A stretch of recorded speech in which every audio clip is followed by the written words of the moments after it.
আসসালামু আলাইকুম। লাইভ এমসিকিউর পক্ষ থেকে সবাইকে স্বাগতম। আজকে আপনাদের সাথে আছি আমি শান্তর্মিলা মৌ, প্রভাষক উদ্ভিদ বিজ্ঞান বিভাগ ৩৭তম বিসিএস। আজকে আমাদের উদ্ভিদ বিজ্ঞানের পার্ট 2 সিলেবাস পার্ট 2 এর সর্বশেষ টপিক। আমরা আজকে সর্বশেষ টপিকটি নিয়ে আলোচনা করব। আমাদের আজকের টপিকটা হচ্ছে ইকোলজি থেকে। তো ইকোলজি থেকে এই হচ্ছে আমাদের ইকোলজির 6টা ভাগে, ইকোলজির থেকে 6টা টপিক নিয়ে আমাদের সিলেবাসে দেওয়া হয়েছে। এই 6টা টপিক খুব ইজি কিন্তু খুবই ইলাবোরেটেড।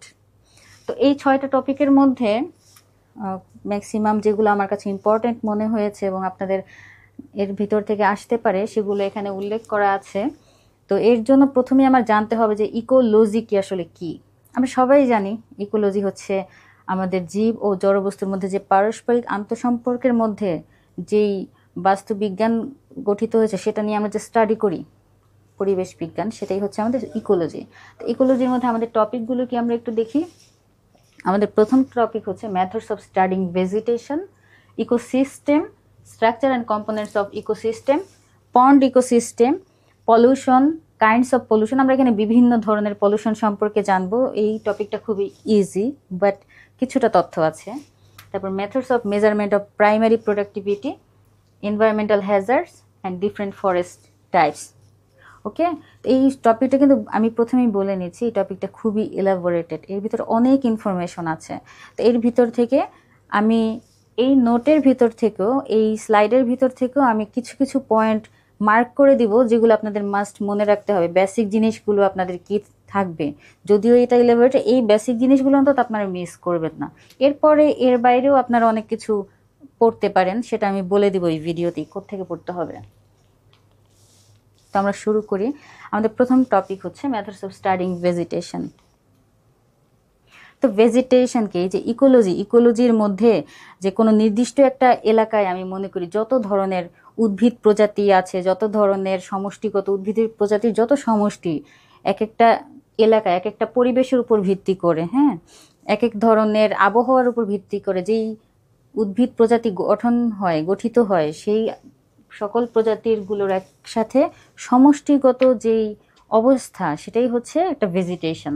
তো এখানে ভেজিটেশনকে সহজভাবে আপনারা যাতে বুঝতে পারেন তার জন্য আমি ভেজিটেশন, যদিও এক লাইনের একটা সংজ্ঞা, তবু আমি দুই পেজে কিছুটা বিস্তারিত কথা লিখেছি যেন ভেজিটেশন সম্পর্কে আপনার কোনো ধরনের একেবারে কনফিউশনই না থাকে, যেন বুঝতে পারেন টোটালি যে ভেজিটেশন জিনিসটা কি। তো ভেজিটেশন আসলে উদ্ভিদের বিভিন্ন প্রজাতি একটা সংগঠিত, মানে আমি যদি চিন্তা করি একটা সমাজে অনেক ধরনের মানুষ বসবাস করে, তার মধ্যে একটা এলাকায়, নির্দিষ্ট এলাকায় কত ধরনের মানুষ আছে, হ্যাঁ, তো সেখানে উদ্ভিদকে আপনি চিন্তা করেন একটা নির্দিষ্ট এলাকায়, একটা নির্দিষ্ট পরিবেশে সব ধরনের বিভিন্ন ধরনের উদ্ভিদ প্রজাতি, তার সেই সম্প্রদায়টা তো স্থানভেদে এর ভিন্নতা হয়, বিভিন্ন স্থানে বিভিন্ন ধরনের হয়। যেমন বনভূমির ভেজিটেশন একরকম, মরুভূমির ভেজিটেশন একরকম, তারপর জলজ যে পরিবেশ সেটার ভেজিটেশন একরকম। তো যদি বলা হয় ভেজিটেশন কত ধরনের, কি ধরনের, সেখানে অনেক ধরনের আছে। অনেকগুলো অপশন দিয়ে দিল যে এটা কি ভেজিটেশনের উদাহরণ কিনা। যেমন বনভূমি একটা ভেজিটেশনের উদাহরণ, হ্যাঁ, সেটা অবশ্যই হবে। তৃণভূমি, তো এইরকম গঠনগত বৈশিষ্ট্য কি, ভেজিটেশনের গঠন নির্ভর করে উদ্ভিদের আকার আকৃতির উপর। যেমন আমরা একটা তুন্দ্রা অঞ্চলের উদ্ভিদগুলোর সাথে আমাদের আমাদের বাংলাদেশের যেমন নাতিশীতোষ্ণ অঞ্চল, আবার পাহাড়ি অঞ্চল, সেই উদ্ভিদের ভেজিটেশনটা একরকম হয় না। উদ্ভিদের উচ্চতা, আকার আকৃতি, উদ্ভিদ প্রজাতি, এই সব কিছু ভিন্নতা দেখা যায়। তাহলে উদ্ভিদের গঠন, আকার আকৃতির উপর আপনার হচ্ছে, তারপর প্রজাতির বৈচিত্র্য আছে, এই সব কিছুর উপরেই ভেজিটেশন নির্ভর করে। ভেজিটেশন কোনো অঞ্চলের জলবায়ু, যে আবহাওয়াগুলোর উপর নির্ভর করে, যে একটা এলাকার আবহাওয়াটা কীরকম, সেই জায়গার মাটি কীরকম, সেখানে সূর্যের আলো কতটুকু পৌঁছায়, এই পরিবেশগত সম্পূর্ণ অবস্থার উপরে ভেজিটেশনটা নির্ভর করে। তো সংক্ষেপে আরও কয়েকভাবে আমি কয়েকটা সংজ্ঞা দিয়েছি, যে কোনোভাবে যে কোনো অপশন থাকলে আপনারা যাতে ভেজিটেশনের উত্তরটা মিস না করেন। এখন আমি যে এই ভেজিটেশন, মূলত আমার টপিকটা হচ্ছে মেথডস অফ স্টাডিং ভেজিটেশন কি সেটা সম্পর্কে এজন্য এতক্ষণ আলাপ করলাম। তো আমরা যদি ভেজিটেশন কি না জানি তাহলে মেথডস আমরা কিভাবে জানবো যে কি। তো এই যে আমরা বিভিন্ন ধরনের প্রজাতি আছে একটা নির্দিষ্ট ভেজিটেশনে, সেটা আমরা কিভাবে কাউন্ট করব। মনে করি একটা এলাকা বা একটা নির্দিষ্ট দেশ বা উপমহাদেশের যে তৃণভূমি আছে সেটার উদ্ভিদ প্রজাতি মানে ভেজিটেশন মানে কি সেটাই তো আমাকে কাউন্ট করতে হবে। সেটা কাউন্ট করার জন্য কয়েকটা স্যাম্পলিং টেকনিক আছে, কয়েকটা স্যাম্পলিং টেকনিক যেমন ট্রান্সেক্ট স্যাম্পলিং, তারপর কোয়াড্রেট স্যাম্পলিং, পয়েন্ট স্যাম্পলিং, এরকম কয়েকটা পদ্ধতি আছে। তো আমরা প্রথমে একদম বেসিক ওই বিষয়টা কি, ওই স্যাম্পলিং জিনিসটা কি সেটা সম্পর্কে জেনে নিব। এরপর আমি আরও বিস্তারিত আলোচনা রেখেছি। যেমন ট্রান্সেক্ট স্যাম্পলিং, যে আমি হয়তো এটাকে একটা তৃণভূমি ধরি, আমার সামনে যে এরিয়াটা আছে এখানে আমি যদি সোজা হেঁটে যাই একটা লাইনের মতো হয়, এই লাইন বরাবর গেলে সেখানে এই লাইনের মধ্যে যেই উদ্ভিদ প্রজাতিগুলো আছে এটাকে আমি গণনা করব। সেটাই বলা হচ্ছে যে তার ট্রানজিট স্যাম্পলিংয়ে আমার কি মনে রাখতে হবে, একটা সোজা লাইন। এই বিষয়গুলো তাহলে আমার মাথায় রাখতে হবে। ট্রান্সেক্টের সাথে মনে রাখতে হবে সোজা লাইন, তাই সোজা লাইন ধরে হাঁটতে হবে। তো এটার ব্যবহারটা কি কাজে হয় আর ত্রুটিটা কি আছে সেটার ক্ষেত্রে দেখি যে উদ্ভিদের বন্টনে একটি চিত্র প্রদান করে যে আমি যখন লাইন বরাবর হাঁটছি তো ওই লাইনের মধ্যে কি উদ্ভিদ আছে সেটার একটা চিত্র আমি পেয়ে যাব যদি আমি লিস্ট করি। ওই লাইনে কোন কোন উদ্ভিদ আছে সেটার প্রজাতিটা যখন আমি কাগজে লিস্ট করব তাহলে সেটার চিত্রটা পেয়ে যাব। নির্দিষ্ট দূরত্বে উদ্ভিদের পরিবর্তন অধ্যয়নের জন্য যে আমি ওই লাইন বরাবর একটা নির্দিষ্ট দূরত্বে কোন কোন প্রজাতিটা চেঞ্জ হয়ে আসছে সেটা বোঝার জন্য আমার এই ট্রান্সেক্ট স্যাম্পলিংটা খুবই কাজে দেয়। কিন্তু এটার ত্রুটি কি আমরা একটু দেখি। এই যে আমি একটা নির্দিষ্ট এরিয়া লাইন বরাবর হাঁটছি, ওই লাইনের উদ্ভিদগুলো গুনছি, কিন্তু আমি আমার লাইন থেকে একটু দূরে গেলেই, ডান পাশ বাম পাশে একটু দূরে গেলে সেই উদ্ভিদগুলো কিন্তু বাদ পড়ে যাচ্ছে। তাহলে কিছু উদ্ভিদ বাদ পড়ে যাওয়ার একটা সম্ভাবনা থাকে। তারপর এটা যেহেতু একটা লাইন ধরে করা হয়, এটা নির্দিষ্ট পুরো এরিয়ায় এরকম হাজার হাজার লক্ষ লক্ষ লাইন করতে গেলেও মাঝে মাঝে কিছু কিছু অংশ বাদ পড়ে যায়। তো সেই জন্য কি পুরো এলাকার যে উদ্ভিদ প্রজাতির বৈচিত্র্য সেটা হচ্ছে আসলে ধরা পড়া একটু কঠিন। তো এটাই হচ্ছে একটা সীমাবদ্ধতা বা ত্রুটি। তো আসতে পারে যে কোনো একটা পদ্ধতির ক্ষেত্রেই আসতে পারে যে এই ধরনের মেথডটার মানে লিমিটেশন কি, এটার সমস্যাটা কি, তারপর এটার সুবিধা কি আর পদ্ধতিটা কি, তিনটা জিনিস আসতে পারে। এরপর যেটা কোয়াড্রেট স্যাম্পলিং, এটাকে আমি মনে করি আমার এখানে যে এরিয়াটা আছে এটাকে আমি কয়েকটা রুম হিসেবে ভাগ করবে। কোয়াড্রেটের ক্ষেত্রে এই রুমগুলো হতে পারে স্কয়ার, একটা নির্দিষ্ট এরিয়াকে আমি কয়েকটা বর্গাকারে হয়তো ভাগ করে নিচ্ছি, অথবা কয়েকটা আয়তাকার ক্ষেত্রে আমি ভাগ করে নিচ্ছি, অথবা কতগুলো সার্কেল হিসেবে আমি ভাগ করে নিচ্ছি। তো ভাগ করে ওই বর্গক্ষেত্রের মধ্যে কি উদ্ভিদ প্রজাতি আছে সেটা আমি গুনবো, সেটাই হচ্ছে কোয়াড্রেট মেথড। তাহলে এটার ক্ষেত্রে কি আসলো, কোয়াড্রেট স্যাম্পলিংয়ের মধ্যে ফ্রেমের ভিতরে করতে হবে বর্গাকার ফ্রেম। তো এটা বর্গাকার সাধারণত হয়, আয়তাকারও হয়, কিছু কিছু ক্ষেত্রে রেয়ার ক্ষেত্রে সার্কেলও হয়। তো এটা কোয়াড্রেটের ব্যবহারটা সবচেয়ে বেশি। এটা হচ্ছে গিয়ে একটা নির্দিষ্ট এলাকার উদ্ভিদের বিস্তারিত সব কিছু জানা যায়। কোয়াড্রেটে সাধারণত সর্বাধিক পরিমাণ উদ্ভিদ প্রজাতির কাউন্ট করা যায়, সর্বাধিক পরিমাণ জীববৈচিত্র্য সবগুলো স্যাম্পলিংয়ের মধ্যে এটা সবচেয়ে বেশি প্রচলিত, ইউজ করা যায়। তো ত্রুটি পুরো এলাকা প্রতিফলিত নাও হতে পারে। যে ছোট কোয়াড্রেট, মনে করি যে আমি যে এলাকাটা নিলাম কাউন্টিংয়ের জন্য, তো এখানে বলা আছে ছোট কোয়াড্রেট বড় আকারে উদ্ভিদকে ধরতে নাও পারে। আমি ছোট ছোট বর্গক্ষেত্রে ভাগ করলাম, তখন হবে কি ওই বর্গক্ষেত্রের বাইরে যদি কোনো বড় উদ্ভিদ থাকে, হয়তো তার শিকড়ের অর্ধেক অংশ পড়েছে বর্গে, বাকি অংশ পড়েছে বাইরে, তো ওটা কিন্তু কাউন্ট হবে না 70% যদি না আসে। তো ওটার কথাই বলা হয়েছে যে পয়েন্টের ছোট কোয়াড্রেট বড় আকারের উদ্ভিদকে ধারণ করতে নাও পারে, কিন্তু তারপরও কোয়াড্রেটের ব্যবহারটা একটু বেশি, এটা সুবিধাটা বেশি বলে। এরপর দেখি পয়েন্ট স্যাম্পলিং। পয়েন্ট স্যাম্পলিংয়ের ক্ষেত্রে আমার যেটা মনে রাখতে হবে, পয়েন্ট মানে কি বিন্দু। তা আমি একটা পয়েন্টে দাঁড়িয়ে আছি, এখন এই পয়েন্টের আবার মাপ আছে। কখনো কখনো পয়েন্টকে আমি যে কোনো একটা পয়েন্ট কিন্তু একটা সার্কেল, পয়েন্ট কিন্তু একটা ছোট্ট সার্কেল। এখন এই সার্কেলটার ব্যাস কত হবে বা ব্যাসার্ধ কত হবে সেটাও নির্ধারণ করা থাকে। যেমন এটার ব্যাস হতে পারে 1 × 1 মিটার, বা যে কোনো কিছু আমরা যখন ইলাবোরেশন দেখবো পয়েন্ট স্যাম্পলিংয়ের তখন এটার মাপটা আমরা দেখব। তো নির্দিষ্ট একটা স্থানে দাঁড়িয়ে ওই পয়েন্টে দাঁড়িয়ে তার চারপাশের যত দূর পর্যন্ত কভার করা যায় একই সমান, সেই সমান অংশের মধ্যে আমার যতগুলো উদ্ভিদ প্রজাতি থাকবে সেগুলোকে আমি কাউন্ট করব এই পয়েন্ট স্যাম্পলিংয়ের মাধ্যমে। তো এটার ব্যবহার সাধারণত আশেপাশের বিশেষ প্যাটার্নের উপর গুরুত্ব দেয় বিভিন্ন পরিবেশে দ্রুত মূল্যায়নের জন্য। মানে একটা নির্দিষ্ট প্যাটার্নের উপর ভিত্তি করে, বৈশিষ্ট্যের উপর ভিত্তি করে তার চারপাশে অমুক বৈশিষ্ট্যের কতগুলো উদ্ভিদ আছে সেটার উপর ভিত্তি করে সাধারণত পয়েন্ট স্যাম্পলিংটা করা হয়। তবে এর কিছু ত্রুটি আছে, পয়েন্ট স্যাম্পলিং, যেহেতু আমি একটা নির্দিষ্ট বিন্দুতে চারপাশে যতটুকু আমি পারছি একটা নির্দিষ্ট এরিয়ার মধ্যে আমি কভার করতেছি, তো এটা আসলে বেশি দূর পর্যন্ত কভার করে না। বেল্ট ট্রান্সেক্ট, তো আমরা সবার শুরুতে ট্রান্সেক্ট পড়েছিলাম। ট্রান্সেক্টে ছিল কি একটা সরু লাইন, আমি এখানে হেঁটে যাব, হেঁটে গেলে যে পথটা হয় সেটা সরু। কিন্তু আমি বেল্টের ক্ষেত্রে, যে আমরা যেই ছেলেরা কোমরে বেল্ট পরে, বেল্টটা কিন্তু সুতার মতো হয় না, কিন্তু একটু পাশ হয়। এই ট্রান্সেক্টেরটাও এরকমই একটা লাইনই হবে, কিন্তু একটু মোটা লাইন।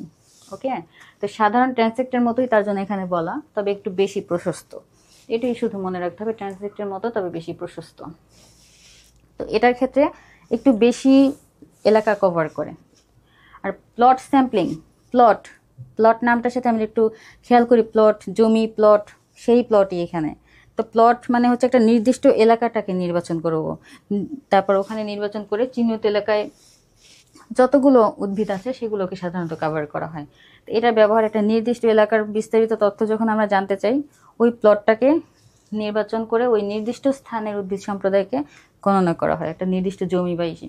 তো এটার সীমাবদ্ধতা কি, আমি যে নির্দিষ্ট প্লটটাকে সিলেক্ট করেছি ওই সিলেক্টেড এরিয়া বাদে বাকিটুকু আমি আর কিন্তু কাউন্ট করছি না। তার জন্য পুরো এরিয়ার যেই বৈচিত্র্য, বায়োডাইভার্সিটি বা প্ল্যান্ট ডাইভার্সিটি, সেটাকে আসলে গণনা করা যায় না বা হয় না। এই পর্যন্ত হচ্ছে গিয়ে সবগুলো মেথড, সেগুলোর যে একেবারে বেসিক যেই তথ্যগুলো সেগুলো তুলে ধরেছিলাম। এরপরে আমি কয়েকটা স্লাইড রেখেছি, এগুলো সম্পর্কে একটু ইলাবোরেশন আরও বেশি যখন আপনি জানতে চাইবেন। যেমন অবশ্যই কোয়াড্রেট মেথডটা ইলাবোরেটেড আপনি জেনে রাখবেন। কোয়াড্রেট মেথডের ক্ষেত্রে যেগুলো আছে আমরা আগেই জেনেছি যে এটা কীরকম। তো এখানে আমি কোয়াড্রেট সম্পর্কে আরও কয়েকটা লাইন লিখেছি যাতে আরও একটু বিস্তারিতভাবে জানতে পারেন। তো কোয়াড্রেট এখানে কয়েক ধরনের হতে পারে, আরও কয়েকটা প্রকার সেখানে আমি লিখেছি, বর্গাকার, আয়তাকার, বৃত্তাকার, যেটা আমি আগে উল্লেখ করেছিলাম। তো কোয়াড্রেটের মাধ্যমে কি কি জানা যায়, প্রজাতির সংখ্যা জানা যায়, আমি প্রজাতির সংখ্যা কাউন্ট করতে পারি যে কোনো কোয়াড্রেট এরিয়া নিয়ে। তারপর সেই সংখ্যা যদি আমি কাউন্ট করতে পারি তাহলে সে কতটুকু ঘনত্বে আছে, পপুলেশন ঘনত্ব কত ওই প্ল্যান্টটার, সেটাও আমি কাউন্ট করতে পারবো। আর আকার আকৃতি, আমি যদি লিস্ট করি যে কোন উচ্চতর উদ্ভিদ কীরকম, কোন ধরনের উদ্ভিদ কীরকম, সেটা আকার আকৃতিটাও চলে আসবে। এইগুলোই উল্লেখ আছে। এখন এই যে ধাপসমূহ, কোয়াড্রেট মেথডটা যেহেতু আমি বলেছি একটু ইম্পর্ট্যান্ট, আমরা এটা কি কি ধাপে ফলো করা হয়, কি কি ধাপ অনুসরণ করে এটা করা হয়, সম্পন্ন করা হয়, সেটা একটু জানি। যে প্রথমে আমার একটা এলাকা নির্বাচন করতে হবে, আমি যে এলাকার নির্বাচন করব সেই এলাকার পরে সেখানে আমি নমুনা ক্ষেত্র তৈরি করব। তো নমুনা ক্ষেত্রটা কি, যে ওই যে আমি বলেছি বর্গাকার, আয়তাকার, বৃত্তাকার, আমি সেই স্কোয়ারে একে দাগ টেনে, জ্যামিতিকভাবে দাগ টেনে এটাকে ভাগ করতে হবে। সেই নমুনা ক্ষেত্রের পর সেখান থেকে কোয়াড্রেট এলাকা ভিতর থেকে কয়েকটা কোয়াড্রেট নিয়ে, দাবার ঘরের মতো কোয়াড্রেটগুলো, আমি কয়েকটা কোয়াড্রেট নিয়ে র্যান্ডম স্যাম্পলিংয়ের মাধ্যমে, এমন না যে জোর নাম্বারগুলো থেকে আমি উদ্ভিদ প্রজাতি গুনবো বা বিজোড় নাম্বার থেকে গুনবো, র্যান্ডমভাবে কয়েকটা কোয়াড্রেট আমি নিব, ভাগ করার পর ওই এলাকাটাকে 4 ভাগ করার পরে কয়েকটা র্যান্ডম স্যাম্পলিংভাবে কয়েকটা ভাগটা নিব, সেখানের উদ্ভিদগুলো পরে বিশ্লেষণ করব, তথ্য সংগ্রহ করব। এটাই হচ্ছে কোয়াড্রেটের ধাপগুলো। তো কোয়াড্রেট মেথডের প্রয়োগ, এটা আগেও বলে ফেলেছি যে সম্প্রদায় কত আছে, আচ্ছাদন, ঘনত্ব, সংখ্যা, এগুলো বোঝার জন্য সাধারণত করা হয়। এটা বন, তৃণভূমি, জলভূমি, কৃষিভূমির এগুলোর গবেষণার জন্য কাজে ব্যবহৃত হয়। এখন এই কোয়াড্রেট মেথড আবার কয়েক ধরনের হয়, যেমন লিস্ট কোয়াড্রেট। লিস্ট নামটা শুনেই আমরা বুঝতে পারছি আমি শুধু উদ্ভিদগুলোর লিস্ট করব, আমি শুধু নাম নিব। এরপর হচ্ছে লিস্ট কাউন্ট, লিস্টে আমি যদি নাম নেই তো লিস্টের সাথে যখন আসবে যে লিস্ট কাউন্ট, কাউন্ট মানে কি, গণনা করা, তা আমি প্রজাতির নামটাও লিখবো এবং সেটা কত সংখ্যক আছে ওইটা উল্লেখ করবো, এটাই হচ্ছে লিস্ট কাউন্ট। এরপর আসবে যেটা কভার কোয়াড্রেট। কভার, কভার মানে কি, ঢেকে ফেলা। তো উদ্ভিদের জমি আচ্ছাদন, উদ্ভিদটা কি পরিমাণ জমিটা ঢেকে আছে, মানে আচ্ছাদন করে আছে, ওইটার পার্সেন্টেজটা আমি কাউন্ট করব, সেটা হবে কভার কোয়াড্রেট। এভাবে চার্ট কোয়াড্রেট, উদ্ভিদের অবস্থান ও বন্টন কাগজে বা চার্টে অঙ্কন, এটা চার্ট আকারে আঁকা হয়, উদ্ভিদের অবস্থানগুলো কোথায় কোনটা আছে। আমরা অনেক সময় ম্যাপে সাধারণত দেখি যে উদ্ভিদ বা কোনো কিছু এঁকে দেওয়া হয় যে এই এলাকায় এই পরিমাণ আছে, তখন ম্যাপে আমি ওই ঘনত্বটা দেখে ম্যাপে যে ফোঁটা বা গাছ যেটা আঁকা হয় ঘনত্বটা দেখে আমি বুঝতে পারি, সেটাই হচ্ছে এই চার্ট কোয়াড্রেট। ক্লিপ কোয়াড্রেট, উদ্ভিদ কেটে শুকিয়ে তখন ওজন নেওয়া হয় এটার ক্ষেত্রে। তো কোনটার ক্ষেত্রে কী হয় সেটা আমরা মনে রাখবো। তো কোয়াড্রেট মেথডের সুবিধা কি, এটার ক্ষেত্রে কী হয় সঠিকভাবে প্রজাতিটা গণনা করা যায়, বৈচিত্র্যটা। আর বড় এলাকার আমি যখন করতে চাইবো তখন এই কোয়াড্রেট মেথডটা খুবই ভালো ফলাফল দেয়। তো এটার ক্ষেত্রে সীমাবদ্ধতাটা কি, যেহেতু আমি এটাকে খুবই হাই লেভেলের পদ্ধতি বলছি এবং এটাতে সঠিকভাবে কাউন্ট করা যায়, কিন্তু এটাতে একটু সময় লাগে। তো এটা হচ্ছে একটু সময় সাপেক্ষ বিষয়, যেহেতু এটাকে আগে জমিটাকে ভাগ করতে হবে স্কোয়ার বা আয়তাকার শেপে, তারপর সিলেকশন করতে হবে, অনেকগুলো ধাপ আছে। তো এটার ফলাফল যেটা সীমাবদ্ধতা আরও কিছু যেগুলো আছে, সেটা হলো কোয়াড্রেট মেথড হলো ইকোলজিতে সবচেয়ে প্রচলিত কার্যকরী, কিন্তু যদি এটাকে অভিজ্ঞ কেউ না করে, ভালোভাবে আগে অভিজ্ঞতা আছে এই মেথড করার, এরকম কেউ যদি না করে তাহলে এটা ফলাফলটা ভুল আসতে পারে। তো এখানে আমরা এই চ্যাপ্টারটা মানে এই যে মেথডস অফ স্টাডিং ভেজিটেশন, এটা ভিতর যতগুলো মেথড আছে আমরা যদি আরও স্পেসিফিকভাবে বা আরও কিছু যদি জানতে চাই এই তথ্যের বাইরে, তাহলে আমরা মাস্টার্সের কবির পাবলিকেশন অথবা বুক ব্যাংক যে কোনো ক্ষেত্রের অ্যাডভান্সড প্ল্যান্ট ইকোলজি এবং এনভায়রনমেন্ট এই বইটা থেকে আমরা দেখব। এই বই থেকেই মূলত এই সাবজেক্টটা থেকেই মূলত হচ্ছে কি এইটা দেয়া হয়েছে। তো এরপর হচ্ছে ট্রান্সেক্ট স্যাম্পলিংয়ের কিছু বিস্তারিত দেয়া আছে, যেমন এখানে ধাপগুলো আমি দিয়ে দিয়েছি। আপনারা আরও বেশি যখন চাইবেন পড়তে তখন এইগুলো, এটা সম্পর্কে আগেই অলরেডি দেয়া আছে সংক্ষিপ্ত পরিসরে, যেটা বেসিক জানতে হবে। এরপরে হচ্ছে কয়েকটা বর্ণনা সবগুলো স্যাম্পলিংয়ের দেয়া আছে এখানে। এখন এই যে ইকোলজির মধ্যে একটা ওয়ার্ড সব চলে আসে সবসময়, যে ফেনোলজি। ফেনোলজি যদিও আপনাদের উল্লেখ নেই, কিন্তু আপনাদের জানতে হবে যে ফেনোলজি কি। ফেনোলজি হচ্ছে জীববিজ্ঞানের একটা শাখা, যেখানে উদ্ভিদ আর প্রাণীর মধ্যে যে জীবনচক্রের যে পুনরাবৃত্তি ঘটে, যে সিজন ভিত্তিক যে ঘটনাগুলো হয় সেগুলো নিয়ে যে পরিবেশের সঙ্গে যে তাদের সম্পর্ক হয়, সেটা হচ্ছে ফেনোলজি। যেমন বলা আছে যে পাতা গজানো, পাতা ঝরা, হ্যাঁ, কুড়ি ফোটা, ফুল ফোটা, মানে যত কিছু হয়, তারপর ফুলের পরে কি হয়, বীজ হয়, বীজটা যে পরিপক্ক হয়, এই সব কিছুই কি এর অন্তর্ভুক্ত। তো ফেনোলজি কেন গুরুত্বপূর্ণ, আপনারা দেখেন যে উদ্ভিদ ও প্রাণী ঋতুভিত্তিক যে অভিযোজন আমাদের, যেমন আমরা মানুষ হিসেবে বলি শীত গ্রীষ্ম বর্ষা 6টা ঋতু, প্রত্যেকটা ঋতুতে আমরা কি অ্যাডাপ্ট করি না নিজের শরীরটাকে, ঠিক উদ্ভিদও সেরকমই করে, এর যে অ্যাডাপ্টেশন এগুলো হয়। তারপর জলবায়ুর প্রভাব কি, সব কিছু নিয়ে যে স্টাডি হয়, এটাই হচ্ছে ফেনোলজি। এরপর আমাদের চলে এসেছে পলিউশন। তো পলিউশনের মধ্যে আপনাদের সিলেবাসে যে পলিউশনগুলো রেখেছে, কাইন্ডস অফ পলিউশন, বিভিন্ন ধরনের পলিউশনগুলোর নাম আমরা অনেকগুলো জানি, যে আলোক দূষণ, বায়ু দূষণ, পানি দূষণ, মৃত্তিকা দূষণ, এরকম অনেক কিছু আছে, সেগুলো সব কিছু আমি ইনক্লুড করেছি। আর হার্মফুল ইফেক্টস, এগুলোর কী কী ক্ষতিকর প্রভাব সেগুলো আমরা পড়ব। তখন এই টপিকটা শেষ হলে আমরা পরবর্তীটা আলোচনা করব ড্যামস অ্যান্ড এমব্যাঙ্কমেন্ট, এটা নিয়ে। প্রথমে শুরু করেছি বায়ু দূষণ। তো প্রত্যেকটা ক্ষেত্রে জিনিসটা কি আমরা অবশ্যই জানি, সঙ্গে বায়ুতে ক্ষতিকর। বায়ুটা দূষণ কখন বলবো, বায়ুটা কখন দূষিত বলবো, খালি চোখে সবসময় বায়ু দূষণ দেখা যায় না, তবে অনেক সময় দেখাও যায় যখন স্মগ সৃষ্টি হয় বায়ু দূষণের কারণে। আমরা গত বছরই হয়তো একটা নিউজে এসেছিল যে দিল্লির বায়ু, হ্যাঁ, সবচেয়ে দূষিত শহর কোনটা, তার মাঝে যেমন ঢাকা আছে তেমন কয়েকটা দূষিত শহরের মধ্যে দিল্লি ছিল একটা, যেখানে দেখা যেত যে কুয়াশার মতো শহরটাকে ধোঁয়ায় আচ্ছাদন করে ফেলেছে, মনে হচ্ছে শীতের কুয়াশা। আসলে সেটা ছিল কি দূষিত বায়ু। যখন অতিরিক্ত পরিমাণে এরকম গ্যাস, ধোঁয়া, ধূলিকণা বায়ুতে জমে যায়, তখন সেটা কি হয়, বায়ু দূষণ বা এয়ার পলিউশন হয়। তো এই ধোঁয়াগুলো কোত্থেকে আসছে, আমরা সবাই জানি যে যানবাহনের ধোঁয়া। জনসংখ্যা বৃদ্ধির সাথে সাথে আমাদের শিল্প কারখানা বেড়েছে, আমাদের যানবাহন বেড়েছে। তো এই যানবাহনের ধোঁয়া এবং সাথে সাথে ইট ভাটা আর বনের কাঠ পোড়ানো, এই সব কিছু যত কিছু থেকে হচ্ছে কি গ্যাস নির্গমন হচ্ছে, ধোঁয়া নির্গমন হচ্ছে, সেগুলি হচ্ছে এর উৎস। এর প্রভাব কি, সাধারণত অ্যাজমা টাইপের যে রোগগুলো হয়, হাঁপানি টাইপের রোগগুলো হয়, হার্টের যে অসুখ হয়, তারপর আর এটা হচ্ছে কি অসুখের মধ্যে। আর পরিবেশে কি ইফেক্ট হচ্ছে, গ্রিন হাউস ইফেক্ট হচ্ছে। হ্যাঁ, তো গ্রিন হাউস ইফেক্ট আপনাদের অবশ্য পরবর্তীতে টপিকে আছে, তখন ইলাবোরেটলি বলবো। সেকেন্ড যেটা পানি দূষণ, ওয়াটার পলিউশনের ক্ষেত্রে পানিতে কিভাবে কেমিক্যাল আসে সেটা আপনারা একটু চিন্তা করলেই বের করতে পারবেন।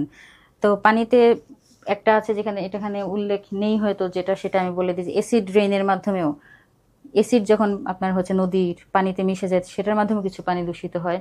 আর এমনিতে আশেপাশে যে শিল্প কারখানা থাকে, রাসায়নিক বস্তু থাকবে সেখানে, তারপর কৃষি জমি যেগুলো থাকবে, কৃষি জমির থেকে যে কীটনাশক সারগুলো ইউজ করা হয় সেগুলো হয় কি বৃষ্টির পানিতে ধুয়ে বা সেচের পানির মাধ্যমে ধুয়ে, তখন কি হয় পাশের নদী বা জলাশয়ে, যেমন আমাদের বাংলাদেশের ঢাকা শহরের সবচেয়ে বড় যেটা এক্সাম্পল বুড়িগঙ্গা নদী।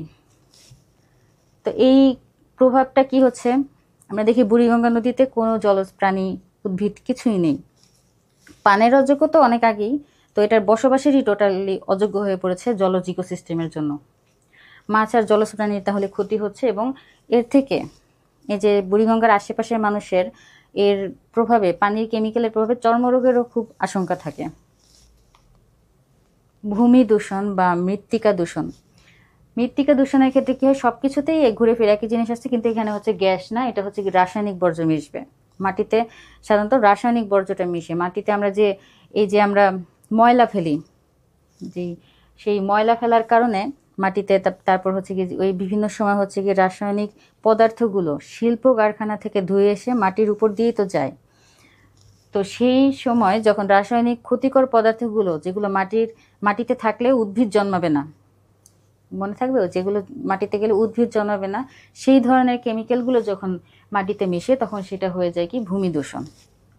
তো ওই যে সেই একই রকম বিষয়গুলো, যে কীটনাশক দিলে মাটিতে, যে আমরা কৃষি জমিগুলো তো থাকে উর্বর চাষের আগে, তো সেটাকে যখন আমি কীটনাশক দিচ্ছি তখন সেটা কি হচ্ছে, কীটনাশক তো একটা বিষ, সেই বিষটা আমার মাটির সাথে মিশে যাচ্ছে। প্লাস্টিক শিল্প বর্জ্য আমরা যেটা ফেলি, কারণ প্লাস্টিক হচ্ছে আমরা জানি ডিগ্রেডেবল না, সে পচে না। তারপরে এর প্রভাবে কি হচ্ছে তাহলে, ফসলে একটা বিষক্রিয়া তৈরি হবে, যেহেতু রাসায়নিক, এটা হচ্ছে একটা এক ধরনের বিষ। তো কেমিক্যালের প্রভাবে খাদ্যেও বিষক্রিয়া হবে, যদিও এখানে উৎপাদনশীল হয়তো হচ্ছে, কিন্তু যে ফলটা হচ্ছে তার ভিতরে এই যে কেমিক্যালের প্রভাব থাকছে, যার কারণে কি হচ্ছে, এই যে আমরা ভেজাল, খাদ্যে ভেজাল তো আছে, কিন্তু এই যে এর প্রভাবে যে ন্যাচারালি যে একটা বিষ আমাদের খাদ্যে চলে আসছে, এর প্রভাবে আমাদের ক্যান্সারের ঝুঁকি অনেক বেড়ে যাচ্ছে। শব্দ দূষণ। শব্দ দূষণ, শব্দের দূষণের একটা মাত্রা আছে, যে এটা যখন সহনীয় মাত্রার বাইরে চলে যায় তখন হচ্ছে এটাকে দূষণ বলা হয়।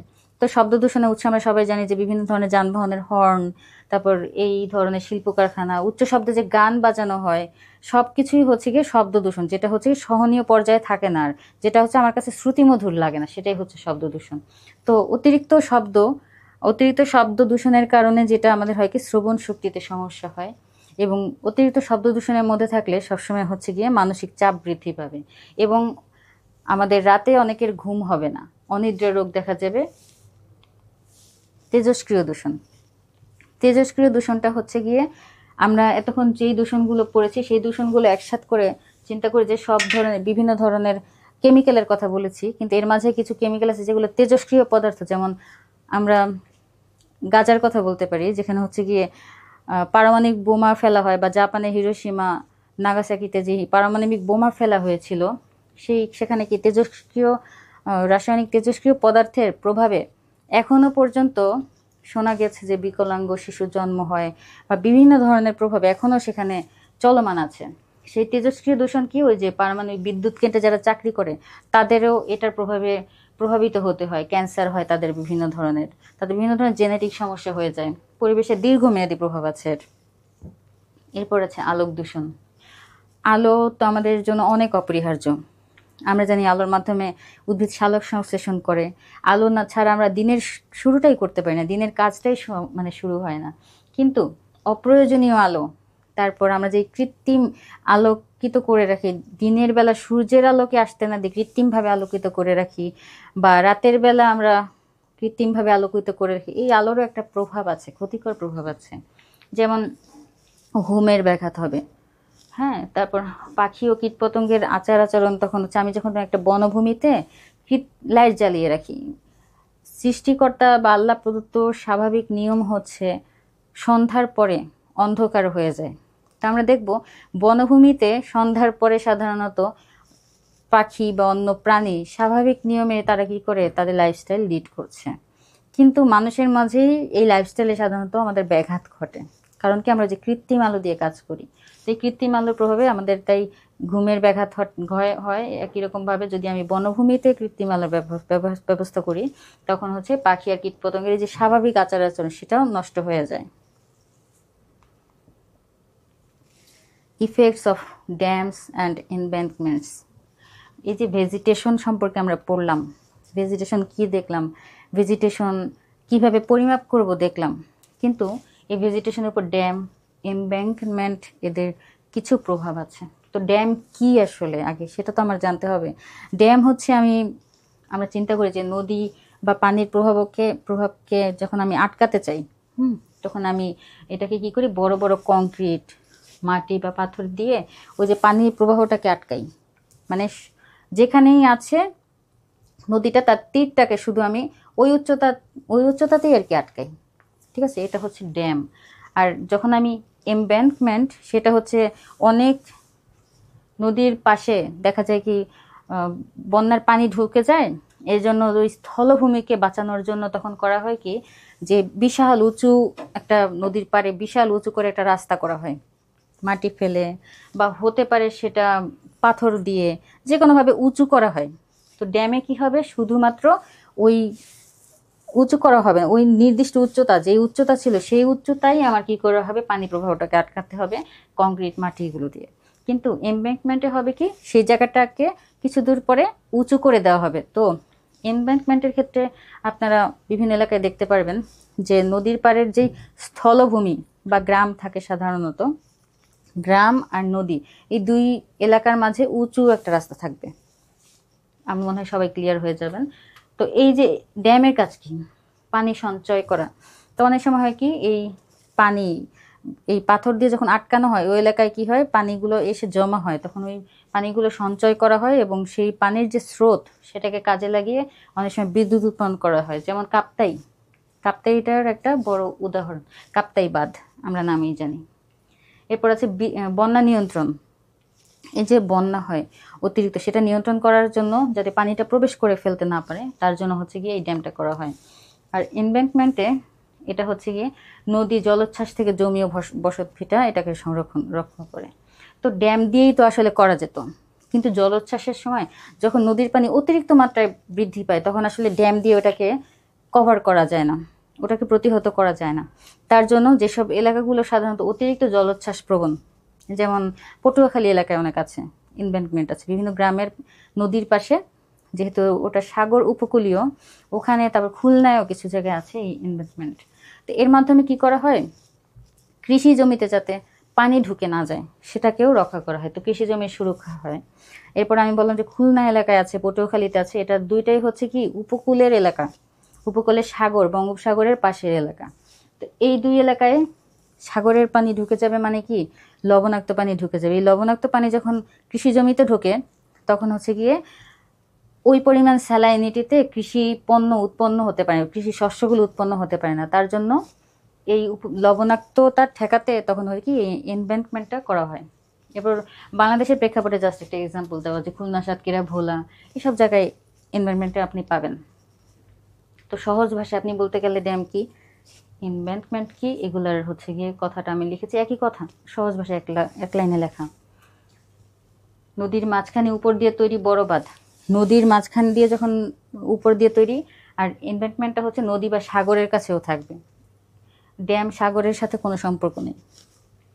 তো এটা পজিটিভ প্রভাব কি এগুলোর, সাধারণত আমরা আগেই বলেছি বন্যা নিয়ন্ত্রণ করব, তারপর হচ্ছে পানির যে স্ট্যাবিলিটি সেটা আমরা নিয়ন্ত্রণ করব, তারপর ব্যবহারযোগ্য জমিকে যাতে নষ্ট না হয় সেটা আমরা দেখব। কিন্তু এটা কিছু অসুবিধা আছে। অসুবিধাগুলো কি, ওই যে প্রাকৃতিকভাবে আমাদের যখন বন্যা হয়, কিছু কিছু বন্যা উপকারী, কিন্তু অতিরিক্ত মাত্রায় বন্যা হলে তখন হচ্ছে গিয়ে বসত বাড়ি হচ্ছে গিয়ে ভেসে যায়। তারপর আমরা দেখি যে নদীর কিনারাও ভেঙে যায়, অনেকের জমি হারিয়ে যায়। কিন্তু যখন ন্যাচারাল ফ্লাড, সেটাকে একেবারেই বন্ধ করে দেওয়া হয় ড্যামের মাধ্যমে, তখন কী হবে, যে নদীবাহিত যে পলিগুলো, ওই পলিগুলো সাধারণত এসে জমিকে যে উর্বর করতো সেটা আর করবে না। তার জন্য কী হবে, সয়েলের যেই ফার্টিলিটিটা আছে, উর্বরতা, সেটা কমে যাবে। এরপর ওয়েটল্যান্ড ডিগ্রেডেশন। তো কিছু এলাকা থাকে যেমন সোয়াম্প ফরেস্ট, হতে পারে, বা কিছু এলাকা আছে নির্দিষ্ট সময়ে যে পানি প্রবাহটা আসে তার মাধ্যমে একটা ওয়েটল্যান্ড তৈরি হয়, সেখানে ওয়েটল্যান্ড জলাভূমি তৈরি হয় যেখানে ওই ইকোসিস্টেমটাও বাধাপ্রাপ্ত হয় অনেক সময়। আর স্যালাইনিটি ইনক্রিজ হয়, যেখানে একটা নির্দিষ্ট সময় পানি প্রবেশ করতো সেখানে পানি প্রবেশ করে পানি আর লবণের একটা মিশ্রণ তৈরি হয়ে তার ঘনত্বটা কমিয়ে দেয়। কিন্তু আমি যখন একেবারে বন্ধ করে দিচ্ছি কোনো একটা লবণাক্ত এরিয়ায় যে পানি আর কখনোই প্রবেশ করবে না, তখন কি হবে, ওখানে পানি আর প্রবেশ না করার কারণে ওই লবণের ঘনত্বটা আস্তে আস্তে বাড়তে থাকবে, তখন ওই স্যালাইনিটির লেভেলটা ইনক্রিজড হয়ে যাবে। তো কোস্টাল এরিয়ায় সাধারণত এটা হয়। বাংলাদেশের প্রেক্ষাপটে কয়েকটা উদাহরণ এখানে দেওয়া আছে, খুলনা, সাতক্ষীরা। তো এইটার ক্ষেত্রে আমরা সবসময় মনে রাখবো, যেহেতু এটা হচ্ছে গিয়ে উপকূলের সাথে জড়িত, উপকূলীয় জেলাগুলোই হবে। উপকূলীয় জেলার কারণে এখানে আমি একদম অথেন্টিক তথ্য দিয়েছি। স্প্রিনজারের একটা হচ্ছে গিয়ে গবেষণা, যে এনভায়রনমেন্টাল সাস্টেইনেবিলিটি ইন বাংলাদেশ 2023 সালে করা। খুলনা সাতক্ষীরা অঞ্চলে কি হয়েছিল, ধান চাষ খুবই পরিমাণে কমে গিয়েছিল আর মিঠা পানির জলজ উদ্ভিদ বিলুপ্ত হয়েছিল। তো সাম্প্রতিক গবেষণা থেকে কতগুলো উদাহরণ দেওয়া আছে, কতগুলো তথ্য দেওয়া আছে, যেগুলো এই ড্যাম আর এনভায়রনমেন্টের ক্ষেত্রে আপনারা দেখে নেবেন। এটা হচ্ছে ওয়ার্ল্ড ব্যাংকের একটা স্টাডি, যে টিআরএম পদ্ধতিতে বাঁধ খোলা রেখে নদীর পলি ভিতরে প্রবেশ করলে মাটির উর্বরতা আর হচ্ছে গিয়ে স্থানীয় উদ্ভিদ পুনরুজ্জীবিত হয়। তো এটা আমরা দেখে নেব এখানে তথ্যগুলো। এরপর আমাদের যেটা আসে পরবর্তী যে টপিক, সেটা হচ্ছে ইকোসিস্টেম। ইকোসিস্টেমের মধ্যে আবার যেটা রেখেছে সেটা হচ্ছে structure and components of ecosystem, আর হচ্ছে গিয়ে পন্ড ইকোসিস্টেম। তো ইকোসিস্টেমের ক্ষেত্রে যেটা হচ্ছে ইকোসিস্টেম কি সেটা আমরা একটু দেখি। ইকোসিস্টেম কি আমরা সবাই জানি যে উদ্ভিদের জড় এবং জীব পরিবেশ, মানে বায়োটিক আর অ্যাবায়োটিক ফ্যাক্টর, এগুলোর মধ্যে যে একটা পারস্পরিক ক্রিয়া, সেটাই হচ্ছে ইকোসিস্টেম। তো ইকোসিস্টেমের স্ট্রাকচারগুলো আমরা দেখি। এই যে স্ট্রাকচারগুলো আমরা পড়বো না, এই সবগুলো স্ট্রাকচারের মধ্যে একটা কানেকশন থাকবে। এই কানেকশনটাই মূলত ইকোসিস্টেম, যে কানেকশনের মাধ্যমে একটা পরিবেশ তৈরি করে তারা বেঁচে থাকে একজন আরেকজনের উপর নির্ভরশীল হয়ে। এটার মূলত দুটো ভাগ আমরা সংজ্ঞায় বলেছি, অ্যাবায়োটিক কম্পোনেন্ট আর বায়োটিক কম্পোনেন্ট। যেগুলো অ্যাবায়োটিকের মধ্যে যেগুলো আসবে, এখানে কিন্তু নামটা হচ্ছে অজীব, কিন্তু ভাগের মধ্যে আসবে জৈব আর অজৈব, জীব আর জৈব, পার্থক্য আছে কিন্তু। হ্যাঁ, অজৈব, জৈব আর হচ্ছে গিয়ে আবহাওয়া, যেটা হচ্ছে জলবায়ু। অজৈবের মধ্যে যেগুলো আসবে পানি এবং সব গ্যাসগুলো, সব ধরনের গ্যাস এবং হচ্ছে পানি। আর জৈবর মধ্যে আসবে সব ওই যে পুষ্টি উপাদানগুলো, তো protein, lipid, carbohydrate, nucleic acid, এই সব পুষ্টি উপাদানগুলো হচ্ছে গিয়ে জৈব পদার্থের মধ্যে আসবে। আর হচ্ছে যখন আমি ক্লাইমেটের কথা বলবো, ক্লাইমেট বলতে আমরা কি বুঝি, তাপমাত্রা, বৃষ্টিপাত, সূর্যের আলো কতটুকু, তারপর আমরা বুঝি এখানকার বায়ু প্রবাহটা কীরকম, বাতাস মানে হচ্ছে বায়ু প্রবাহটা কীরকম, মাটিটা কোন ধরনের মাটি, এই সব কিছুর উপর আসলে ইকোসিস্টেমটা নির্ভর করে। এবং এই সব কিছুই ওইখানকার উপাদান, ইকোসিস্টেমের উৎপাদন, একটা নির্দিষ্ট ইকোসিস্টেমের উপাদান। এরা হচ্ছে জীব উপাদানগুলো আমরা এখন দেখি। জীব উপাদানের মধ্যে হচ্ছে কি তিনটা ভাগে ভাগ করা যায়। অজীবগুলোর প্রাণ নেই, জীবগুলোর প্রাণ আছে। এর মধ্যে হচ্ছে কি উৎপাদক বা প্রডিউসার, কনজিউমার এন্ড লাস্ট হচ্ছে ডিকম্পোজার। প্রডিউসার মানে কি, যে উৎপাদন করবে। হ্যাঁ, উৎপাদন করবে, আমরা সবাই জানি যে উদ্ভিদের ক্ষেত্রে উৎপাদন হয়, কিন্তু বাকি যে প্রাণী তারা কি নিজের খাবার নিজে উৎপাদন করতে পারছে না। তো উৎপাদক কারা হবে, যারা সবুজ। তাহলে তো সবুজ উদ্ভিদ, শৈবালও এক ধরনের হচ্ছে গিয়ে, শৈবালে ক্লোরোফিল থাকে, মানে যাদের ক্লোরোফিল থাকবে তারা সবাই হবে উৎপাদক। তো এটা আমাদের খুবই ছোটোবেলার পড়া, কিন্তু একটু ইলাবোরেটলি আমাদের পড়তে হবে। তো সবুজ উদ্ভিদ, এদের মধ্যে কি হয়, এরা কি করে, সূর্যের আলো ব্যবহার করে ফটোসিনথেসিস করে। তো ফটোসিনথেসিসের মাধ্যমে এই অজৈব পদার্থগুলো ইউজ করবে, যে অজৈব পদার্থগুলো আমরা একটু আগে বললাম, ওকে ইউজ করে খাদ্য তৈরি করবে। মূলত এর মাধ্যমে সে কী করে, শক্তি তৈরি করে, শক্তি উৎপন্ন করে। সেই শক্তিটাকে খাদ্যের মাধ্যমে, অন্য পরবর্তী খাদকের মাধ্যমে সে কী করে সর্বোচ্চ স্তরে পাঠাবে। তো আমরা দেখি পরবর্তীতে কি হয়। তো উৎপাদকের এক্সাম্পল আমরা সবুজ সব কিছু বলেছি, যে ঘাস, শৈবাল, ফাইটোপ্লাঙ্কটন, এগুলো। এবার ভোক্তা, কনজিউম করবে কারা, তারা হবে কি, ভোক্তাকে আবার কয়েকটা ভাগে ভাগ করা যায়। এখানে বিভিন্ন ধরনের ইকোসিস্টেম হতে পারে। আমাদের যেমন সিলেবাসে একটা পুকুরের বাস্তুতন্ত্র দেওয়া, আমাদের এছাড়াও সমুদ্রের বাস্তুতন্ত্র আছে, একটা মরুভূমির বাস্তুতন্ত্র আছে। তো সেই হিসেবে ভোক্তাটা শ্রেণীবিভাগটা অনেক সময় চেঞ্জ হয়। কোথাও থাকে প্রথম স্তরের খাদক, দ্বিতীয় স্তরের খাদক, তৃতীয় স্তরের খাদক, আবার পরে টারশিয়ারি খাদক। কোথাও প্রথম স্তর, দ্বিতীয় স্তর, টারশিয়ারি, এরকম খাদক হয়।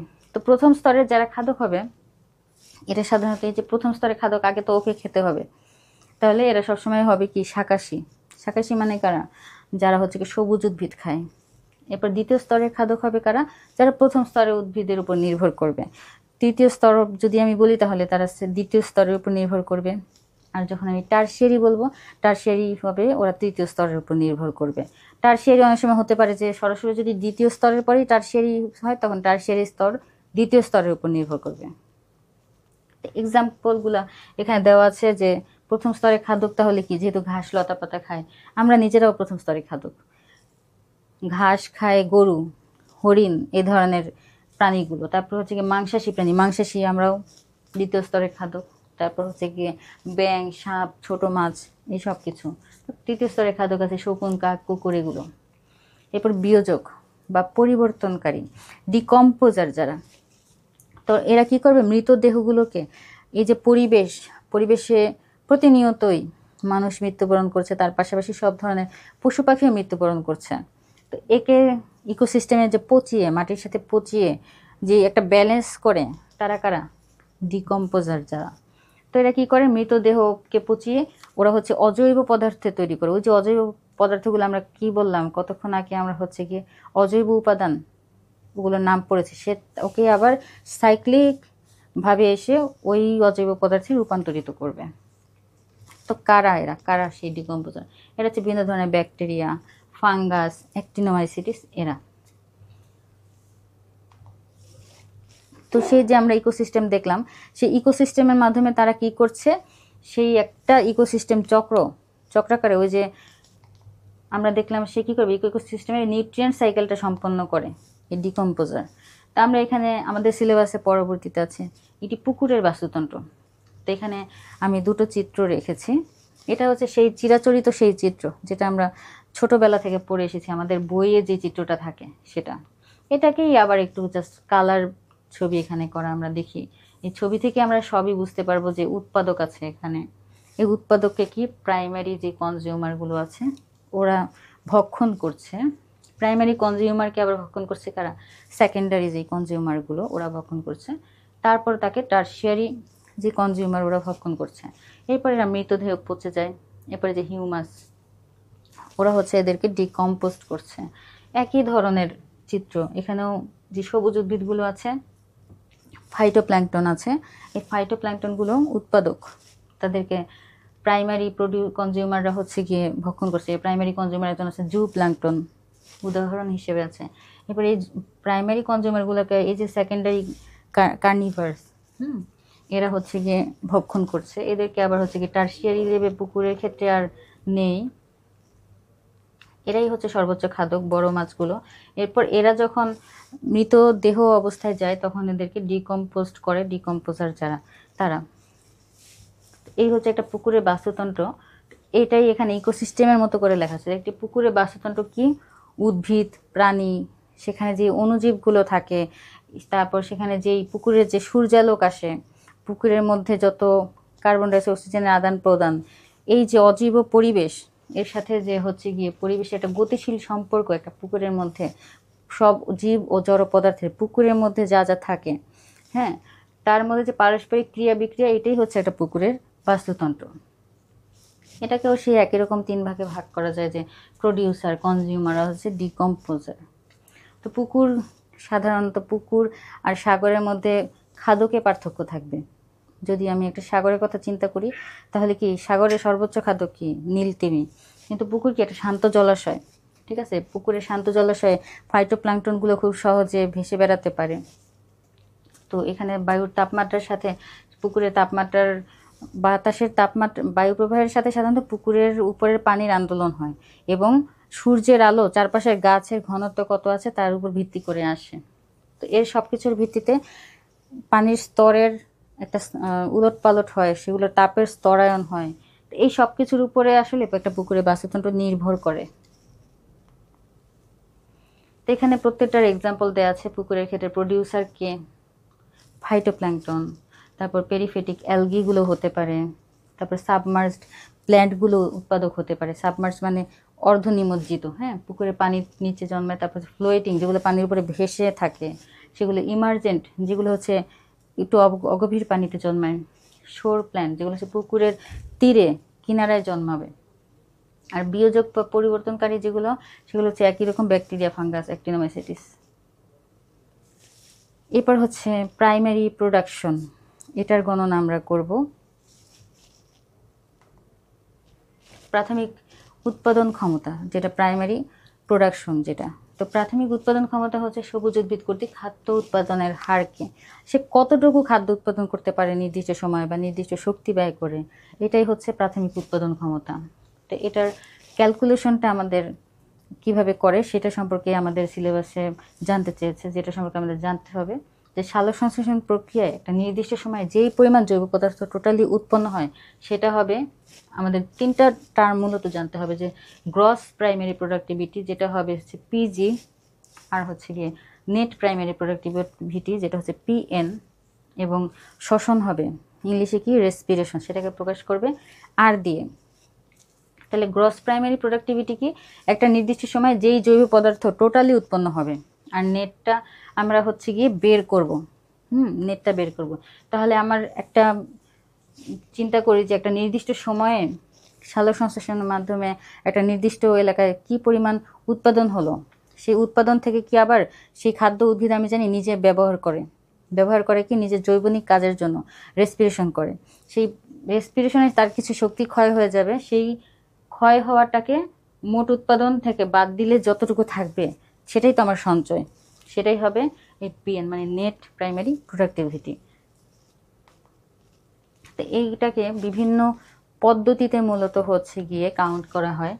এর মধ্যে একটা আছে বোম্ব ক্যালোরিমিটার পদ্ধতি। এটার ক্ষেত্রে কি করা হয়, পুরো উদ্ভিদটাকে শুকানো হয়, শুকিয়ে এগুলো থেকে ট্যাবলেট করা হয়। তারপর এই ট্যাবলেটগুলোকে হচ্ছে গিয়ে ওজন করে বোম্ব ক্যালোরিমিটার নামক যন্ত্রে ওখানে বৈদ্যুতিক প্রবাহ দেওয়া হয়। তারপর এই ওখানে হচ্ছে গিয়ে পোড়ানো হয়, দহন করা হয়। এই দহনের ফলে কিছু তাপ শক্তি উৎপন্ন হবে, যেটা হচ্ছে এই বোম্ব ক্যালোরিমিটারের সাহায্যে নির্ণয় করা হবে। এই পদ্ধতির মাধ্যমে একটা নির্দিষ্ট ইকোসিস্টেমে কত পরিমাণ উৎপাদন হয় সেটাকে পরিমাপ করা হয়। এরপর হচ্ছে অক্সিজেন পরিমাপ পদ্ধতি। তো সবুজ উদ্ভিদ আমরা জানি খাদ্য উৎপাদনের সময় অক্সিজেন নির্গমন করে। তো সে কি করে, কার্বন ডাইঅক্সাইডটাকে গ্রহণ করে খাদ্য উৎপাদন করে। তাহলে এই যে অক্সিজেন সে ছাড়ছে, আবার কার্বন ডাইঅক্সাইড গ্রহণ করছে এবং হচ্ছে গিয়ে খাদ্য উৎপাদন করছে, সব কিছুর মধ্যে একটা আনুপাতিক সম্পর্ক থাকে। এই সম্পর্কটা মাধ্যমেই আমরা হচ্ছে, যদি এটা অক্সিজেন হবে, তে এই অক্সিজেনের পরিমাণটা আমরা নির্ধারণ করার মাধ্যমে এই যে আনুপাতিক হার, একটা নির্দিষ্ট এলাকার অক্সিজেন বের হওয়া এবং কার্বন ডাইঅক্সাইড ইউজ করে খাদ্য উৎপাদন করা, এটার আনুপাতিক হার যখন নির্ধারণ করে হয়, সেটার ভিত্তিতে যখন আমি প্রাথমিক উৎপাদন ক্ষমতা বের করব, সেটাই হবে একটা অক্সিজেন পরিমাপ পদ্ধতি। এটা সাধারণত দুইটা ধরনে করা হয়। স্বচ্ছ আলো, অর্ধ স্বচ্ছ বোতল পদ্ধতি দ্বারা, সেটা আমি বিস্তারিত একটু পরে আলোচনা করব। রিং কালার টাইট্রেশন পদ্ধতি, এটা হচ্ছে জলাশয় দ্রবীভূত অক্সিজেনের ডিজলভড অক্সিজেনটা, মানে জলাশয়ের ডিজলভড অক্সিজেনটা পরিমাপ করা হয়, সেটার ভিত্তিতে এই অক্সিজেন পদ্ধতির মাধ্যমে সেটা করা হয়। আর হচ্ছে গ্যাস বিনিময় পদ্ধতি। গ্যাস বিনিময় পদ্ধতিতে হচ্ছে গিয়ে অক্সিজেন কতটুকু বের হলো এবং কার্বন ডাইঅক্সাইড কতটুকু ইনটেক হলো, সেটার ভিত্তিতে প্রাইমারি উৎপাদন ক্ষমতা যখন নির্ধারণ করা হয়, সেটাকে বলা হয় গ্যাস বিনিময় পদ্ধতি।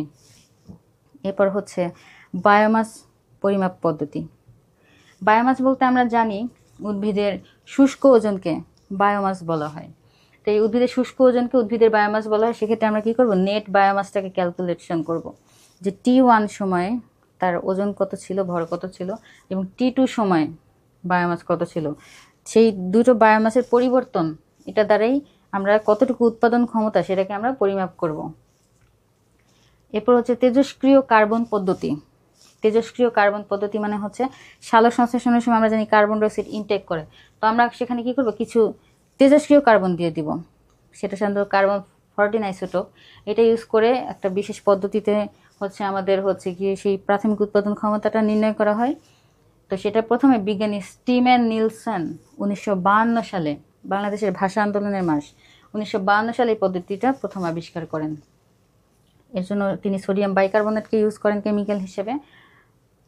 এরপর হচ্ছে ক্লোরোফিল মান পদ্ধতি।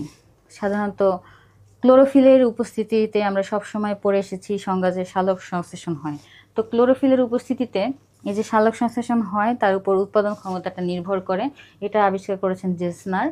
তো ক্লোরোফিল একটা উদ্ভিদ সম্প্রদায়ের ক্লোরোফিলটা পরিমাপ করে এটা করা হয়। আর ফাইটোপ্ল্যাঙ্কটনের সংখ্যা নির্ধারণ করে এটা হচ্ছে কি হিমোসাইটোমিটার দ্বারা ফাইটোপ্ল্যাঙ্কটনের সংখ্যা পরিমাপ করা যায়, অথবা ফাইটোপ্ল্যাঙ্কটনকে শুকিয়ে শুষ্ক ওজন থেকেও এটা করা যায়। এরপর হচ্ছে কাঁচামাল নিশ্চিহ্ন হওয়া পদ্ধতি। কাঁচামাল বা রসদ বলতে যেটা বোঝায়, খাদ্য উৎপাদনের জন্য আমাদের ইউজ হয় কি পানি, কার্বন ডাইঅক্সাইড, তারপর কোষের প্রোটোপ্লাজম, খনিজ দ্রব্য, এগুলো। এই কাঁচামালগুলো কতটুকু ইউজ হয়েছে সেটাকে কাউন্ট করা হয় এই পদ্ধতিতে। তো এই পর্যন্ত 8টা পদ্ধতি, এগুলোর প্রত্যেকটারে আসলে বিশদ বর্ণনা আছে প্রত্যেকটা কিভাবে করেন। তো এখানে আমি জাস্ট কোন পদ্ধতিটা কি এটা সম্পর্কে আমি জানালাম। তো এর বিশদ মানে বর্ণনা সবগুলো হচ্ছে অনার্স বা মাস্টার্সের বইয়ে আসলে নেই, সবগুলো পড়ানো হয় না সিলেবাসে। এর মধ্যে কয়েকটা ইম্পর্টেন্ট আছে, যেমন অক্সিজেন পদ্ধতিটা একটু ইম্পর্টেন্ট। কার্বন 14 মাধ্যমে মানে আইসোটোপের মাধ্যমে যে উৎপাদন ক্ষমতাটা করা হয় সেটা ইম্পর্টেন্ট। তো অক্সিজেন পদ্ধতিটা আমরা একটু দেখি। এটা হচ্ছে যে আমি একটু আগে বলেছিলাম যে এটা আমরা বিস্তারিত বলবো যে লাইট অ্যান্ড ডার্ক বোতল সিস্টেম, এই সিস্টেমের মাধ্যমে এটা করা হয়। এটা 1927 সালে সর্বপ্রথম গার্ডার এবং গ্রান, ওই দুজন নরওয়ের বিজ্ঞানী, তারা দুজন প্রথমে এই সিস্টেমটাকে আবিষ্কার করেছেন। এর জন্য কি করা হয়, 3টা বোতল নেওয়া হয়, এর মাঝে 2টা হবে লাইট বোতল এবং একটা হবে ডার্ক বোতল। এই দুটোর মধ্যে 2টা লাইট বোতলের মধ্যে হচ্ছে গিয়ে একটা জলাশয় থেকে, যে জলাশয়ের পানিটাকে আমি হচ্ছে গিয়ে পরীক্ষা করব, যে জলাশয়ের পানিতে প্রাথমিক উৎপাদন ক্ষমতা কত আমি পরীক্ষা করার জন্য নির্বাচন করব, সেখান থেকে পানির ভিতর থেকে ছিপি বন্ধ করে 3টা বোতলে পানি নেওয়া হয়। ওই যে 2টো লাইট এবং হচ্ছে একটি ডার্ক বোতল পানি পূর্ণ করা হবে পুকুর বা হ্রদের পানি দ্বারা। তারপর কি করা হবে, একটা লাইট বোতলের পানিতে দ্রবীভূত অক্সিজেনের পরিমাণ নির্ধারণ করা হবে বের করে একটা লাইট বোতলে। আর বাকি 2 যে বোতল, একটা লাইট বোতল আর একটা হচ্ছে অন্ধকার বোতল, সেটাকে কি করা হবে, পানির তলদেশে 4 ঘন্টা রেখে দেওয়া হবে ইনকিউবেশনের জন্য। 4 ঘন্টা পর বোতলগুলোকে আবার বের করা হয়। তো বের হওয়ার পরে 3টা বোতলেরই অক্সিজেনের পরিমাণ, দ্রবীভূত অক্সিজেনের পরিমাণটা কাউন্ট করা হবে কতটুকু আছে মেশিনের মাধ্যমে। তো কাউন্ট করার পরে এই C1টাকে যদি আমি ধরি, প্রথম যে লাইট বোতল প্রথমে যেটাকে কাউন্ট করা হয়েছে সেটা C1, তারপরে ডার্ক বোতল যেটা, সেটার অক্সিজেনের পরিমাণ, দ্রবীভূত অক্সিজেনের পরিমাণ কাউন্ট যদি করা হয় C2, এবং যেটা হচ্ছে গিয়ে লাস্ট লাইট বোতল যেটাকে 4 ঘন্টা পানির নিচে রেখে দেওয়া হয়েছিল সেটা হচ্ছে C3, সেটার দ্রবীভূত অক্সিজেনের পরিমাণ আর কি C3। তাহলে সেই মানগুলোকে আমি এই সূত্রে বসাবো, জিপিপি গ্রস প্রাইমারি প্রোডাক্টিভিটি, সেটা হচ্ছে C3 minus C1 minus C2। এটার মধ্যে সেই পরিমাপটা বসালেই গ্রস মোট প্রাথমিক উৎপাদন ক্ষমতাটা বের হবে। আর এনপিপি যদি আমি বের করতে চাই, সেক্ষেত্রে এই সূত্রের মধ্যে বসালেই হবে যে C3 মাইনাস C2 আর হচ্ছে C1 মাইনাস C2। তো এনপিপি হচ্ছে কি নেট প্রাইমারি প্রোডাক্টিভিটি। এই 2টা সূত্র ইউজ করে এই অক্সিজেন পদ্ধতিতে যে লাইট বোতল আর অন্ধকার মানে ডার্ক বোতলের টেকনিকের মাধ্যমে হচ্ছে গিয়ে প্রাইমারি প্রোডাক্টিভিটি, যেকোনো একটা জলাশয়ের প্রাইমারি প্রোডাক্টিভিটিটাকে কাউন্ট করা যায়। আইসোটোপ, কার্বন আইসোটোপের মাধ্যমে যেটা করা হয়, এটা প্রথম বলেছি নিলস স্টিমেন 1952 সালে করেছেন। এটার মাধ্যমে কি করা হয়, সালোক সংশ্লেষণের প্রক্রিয়ার সময় আসলে কার্বন আইসোটোপ যেটা সমৃদ্ধ বাইকার্বনেট পানিতে যোগ করা হবে, মানে কার্বন আইসোটোপ সমৃদ্ধ এই কার্বনটাকে, কার্বন 14, এই যে 14 কার্বন লেখা আছে, তো এই আইসোটোপ সমৃদ্ধটাকে অ্যাড করা হবে। তখন পানিতে যোগ করা হয়, তখন কি করবে, ফাইটোপ্ল্যাঙ্কটনগুলোকে করবে কি এই কার্বনটাকে শোষণ করবে। তখন ওই যে আলাদাভাবে আইসোটোপটাকে মার্ক করা সহজ হয়। তখন সেই শোষিত, এটা তো একটা রেডিও কার্বন, সেই কতটুকু শোষণ করলো সেই নর্মাল কার্বনের থেকে এই তেজস্ক্রিয় কার্বনটাকে মেপে আলাদা করা হয়। তখন এর মাধ্যমে আপনার হচ্ছে গিয়ে মাপা হবে যে প্রাথমিক উৎপাদন ক্ষমতা কতটুকু। তো এর জন্য কি করা হয়, পুকুর বা হ্রদের বিভিন্ন গভীরতা থেকে সাধারণত 125 মিলিলিটারের বোতল থাকে, সেগুলোকে পানি সংগ্রহ করা হবে। প্রত্যেকটা বোতলে একই রকমভাবে যে তেজস্ক্রিয় কার্বন সহ সোডিয়াম বাইকার্বনেট দ্রবণ যোগ করা হবে। এবং বোতলকে ওই যে লাইট বোতল আর হচ্ছে ডার্ক বোতল, মানে ডার্ক বোতলে কেবল শ্বসন হবে। লাইট আর ডার্ক বোতলের মধ্যে পার্থক্য কি? লাইট বোতলে হচ্ছে গিয়ে ইয়ে হবে, সালোক সংশ্লেষণ হবে, শ্বসন হবে, কিন্তু ডার্কের ক্ষেত্রে যেহেতু আলো নেই সেখানে সালোক সংশ্লেষণ হবে না। তো নির্দিষ্ট সময় সাধারণত 3-4 ঘন্টা পরে, 3-4 ঘন্টা যে পানির নিচে রেখে ইনকিউবেশনের পর সেটার থেকে ফাইটোপ্ল্যাঙ্কটনগুলো ছেঁকে নেওয়া হয়, আলাদা করে নেওয়া হয়। সেখান থেকে এই যে আলাদা করে কার্বন কতটুকু তেজস্ক্রিয় আইসোটোপ, কার্বনের আইসোটোপ সে অ্যাবজর্ব করলো সেটাকে মাপা হয়। সে মাপার পরে সেটা থেকে হচ্ছে গিয়ে প্রাথমিক উৎপাদন ক্ষমতাটা ক্যালকুলেট করা হয়। এরপর আমাদের চলে এসেছে এনভায়রনমেন্টাল হ্যাজার্ডস, যে আমাদের কি কি আছে? Greenhouse effect, ozone depletion, desertification, aridity, drought, salinity. আমরা দেখি একটু। সবার প্রথমে এসেছে গ্রিন হাউস ইফেক্ট। তো গ্রিন হাউস ইফেক্ট, আমাদের পুরো পৃথিবীর বায়ুমণ্ডলটাই একটা প্রাকৃতিক গ্রিন হাউস। সেখানে কি আছে? Carbon dioxide, methane, nitrous oxide, প্রাকৃতিক প্রক্রিয়ায় যে পৃথিবীর, তো সূর্যের অনেক তাপ আসে। যদি এই গ্যাসগুলো পৃথিবীর বায়ুমণ্ডলে না থাকতো তাহলে কি করতো? সব তাপ এসে আমরা সেই উত্তাপটা সহ্য করতে পারতাম না। তো পৃথিবীর তাপমাত্রাকে একটা নির্দিষ্ট পর্যায়ে রেখে গ্রিন হাউস, ন্যাচারাল যে গ্রিন হাউস, সেটা হচ্ছে কি করে? তাপমাত্রাকে নির্দিষ্ট পর্যায়ে রেখে জীববৈচিত্র্যটাকে সার্ভাইভ করার জন্য সুযোগ দেয়। তো গ্রিন হাউস ইফেক্টটা কীভাবে হয়? যে সূর্যের আলোটা আমাদের পৃথিবীর পৃষ্ঠে আসে, পৃথিবী পৃষ্ঠ সেই আলোটাকে শোষণ করে। আবার কি হয়? আমাদের সূর্যের আলো যতটুকু পৃথিবীতে আসতো পুরোটাই যদি আবার প্রতিফলিত হয়ে চলে যেত তাহলে আমাদের ভূপৃষ্ঠটা ঠান্ডা হয়ে যেত। তো কী হয়? সেই আলোটা কিছু অংশ পৃথিবীর পৃষ্ঠ সেটাকে শোষণ করে। তারপর এরপর রেডিয়েশন হয়, রেডিয়েশনের মাধ্যমে সেটা কি হয়? প্রতিফলিত হয়ে যায় এবং বায়ুমণ্ডলে গ্রিন হাউস গ্যাসগুলো এই তাপের অনেকটাকে কী করে? আটকে রাখে, যাতে পৃথিবীতে সামান্য উষ্ণতম পরিবেশ বজায় থাকে। এরপরে এই পৃথিবীর চারপাশটাকে কি হয়? যে উষ্ণ থাকে, সেটাই হচ্ছে গ্রিন হাউস ইফেক্ট। তো এর ইতিবাচক মানে পজিটিভ দিকগুলো কি? এটা হচ্ছে ঢাল হিসেবে কাজ করে, আমাদের তাপমাত্রার ঢাল হিসেবে কাজ করে। যদি গ্রিন হাউস না থাকতো তাহলে পৃথিবীর তাপমাত্রা মাইনাস হতো। সেটাই দেখানো হয়েছে যে -18 হতো যদি গ্রিন হাউস গ্যাসগুলো না থাকতো। পৃথিবীর তাপমাত্রাকে যদি আটকে না রাখতো তাহলে এর প্রচুর তাপমাত্রা হতো, মানে প্রচুর কম হতো, ঠান্ডা হতো। এরপরে আমরা দেখি গ্রিন হাউস গ্যাস সম্পর্কে কয়টা গ্যাসের নাম দেওয়া আছে এবং এগুলোর কোথা থেকে উৎস সেগুলো দেওয়া আছে। যেমন কার্বন ডাইঅক্সাইড দেওয়া আছে, মিথেন দেওয়া আছে, নাইট্রাস অক্সাইড দেওয়া আছে।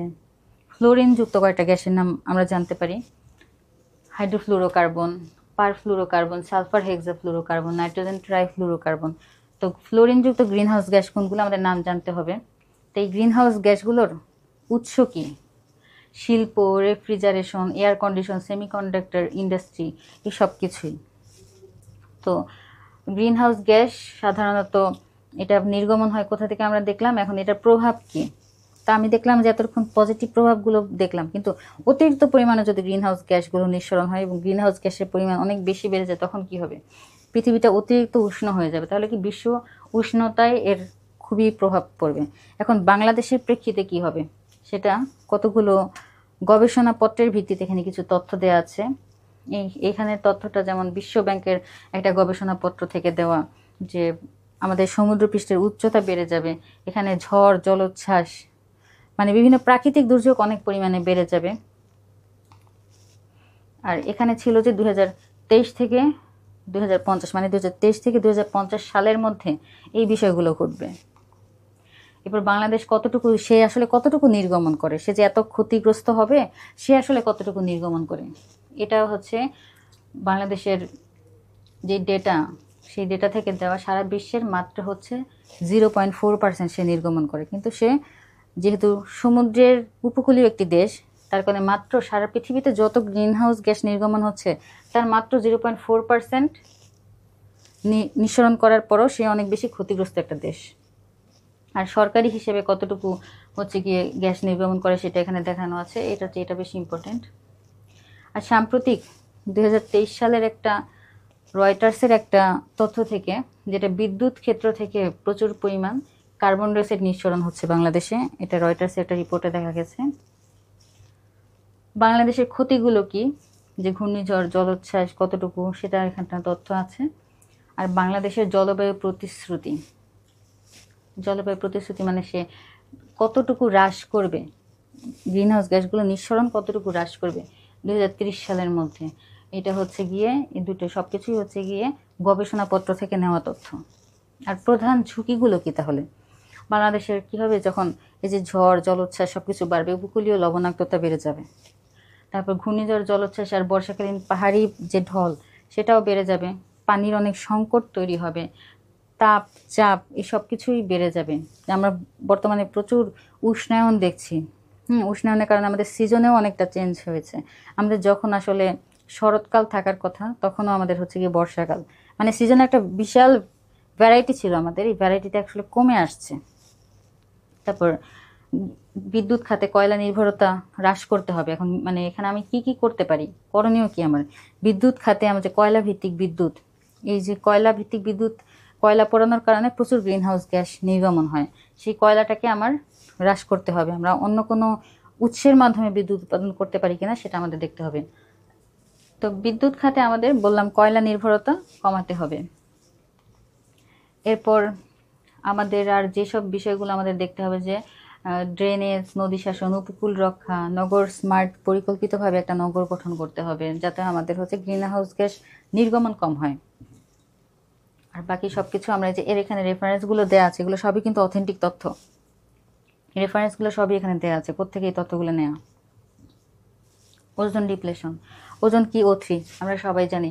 তো এই যে আমাদের অতিরিক্ত ইউভি রশ্মি আসে, বিকিরণ আছে, UVC UVB, এগুলো কি হয় শুষে নিলে পৃথিবীর পৃষ্ঠের কি হতো, অতিরিক্ত ক্ষতিকর রশ্মিগুলো এসে আমাদের জীব সম্প্রদায়ের অনেক ক্ষতিকর প্রভাব পড়তো, বিভিন্ন ধরনের রোগ বালাই বা আমরা টিকে থাকতে পারতাম না।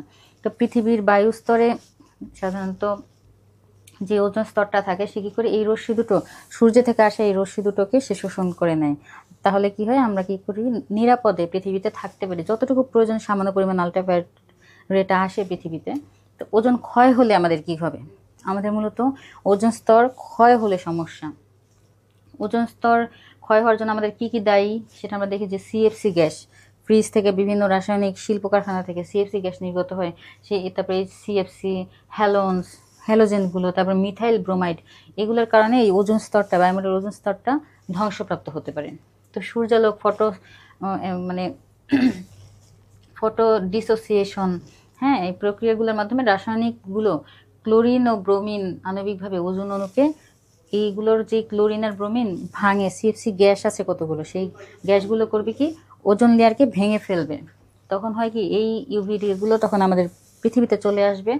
তো বাংলাদেশের প্রেক্ষাপটে এই ওজোন স্তর ক্ষয়ের ফলে কি আমাদের চেয়েছে সিলেবাসে হচ্ছে বাংলাদেশের প্রেক্ষাপটে কি হয়। বাংলাদেশে হচ্ছে গিয়ে যা হবে সেটা হচ্ছে যে ইউভি রে বিকিরণের বৃদ্ধির সম্ভাবনাটা বৃদ্ধি পাবে। কৃষি আর উদ্ভিদ শোষণ, তাহলে কৃষিতে কী হবে, কৃষি যেই ফসলগুলো আছে তারা বেশি পরিমাণে হচ্ছে গিয়ে এই আলট্রাভায়োলেট রেগুলো শোষণ করবে। তারপর মানুষের ত্বকে এই আলট্রাভায়োলেট রেগুলো, তারপর চোখে খুবই ক্ষতিকর প্রভাব পড়বে, তাহলে স্বাস্থ্য ঝুঁকিটা বেড়ে যাবে। আর জলবায়ুগতভাবে সব ধরনের যে বাস্তুতন্ত্রতেই এটা আসলে ইফেক্ট পড়বে, পুকুর বলি, সমুদ্র বলি, সব জায়গায় এই আলট্রাভায়োলেট রে, অতিরিক্ত আলট্রাভায়োলেট রেতে উদ্ভিদ বা প্রাণী কোনো জীব সম্প্রদায় টিকে থাকতে পারে না।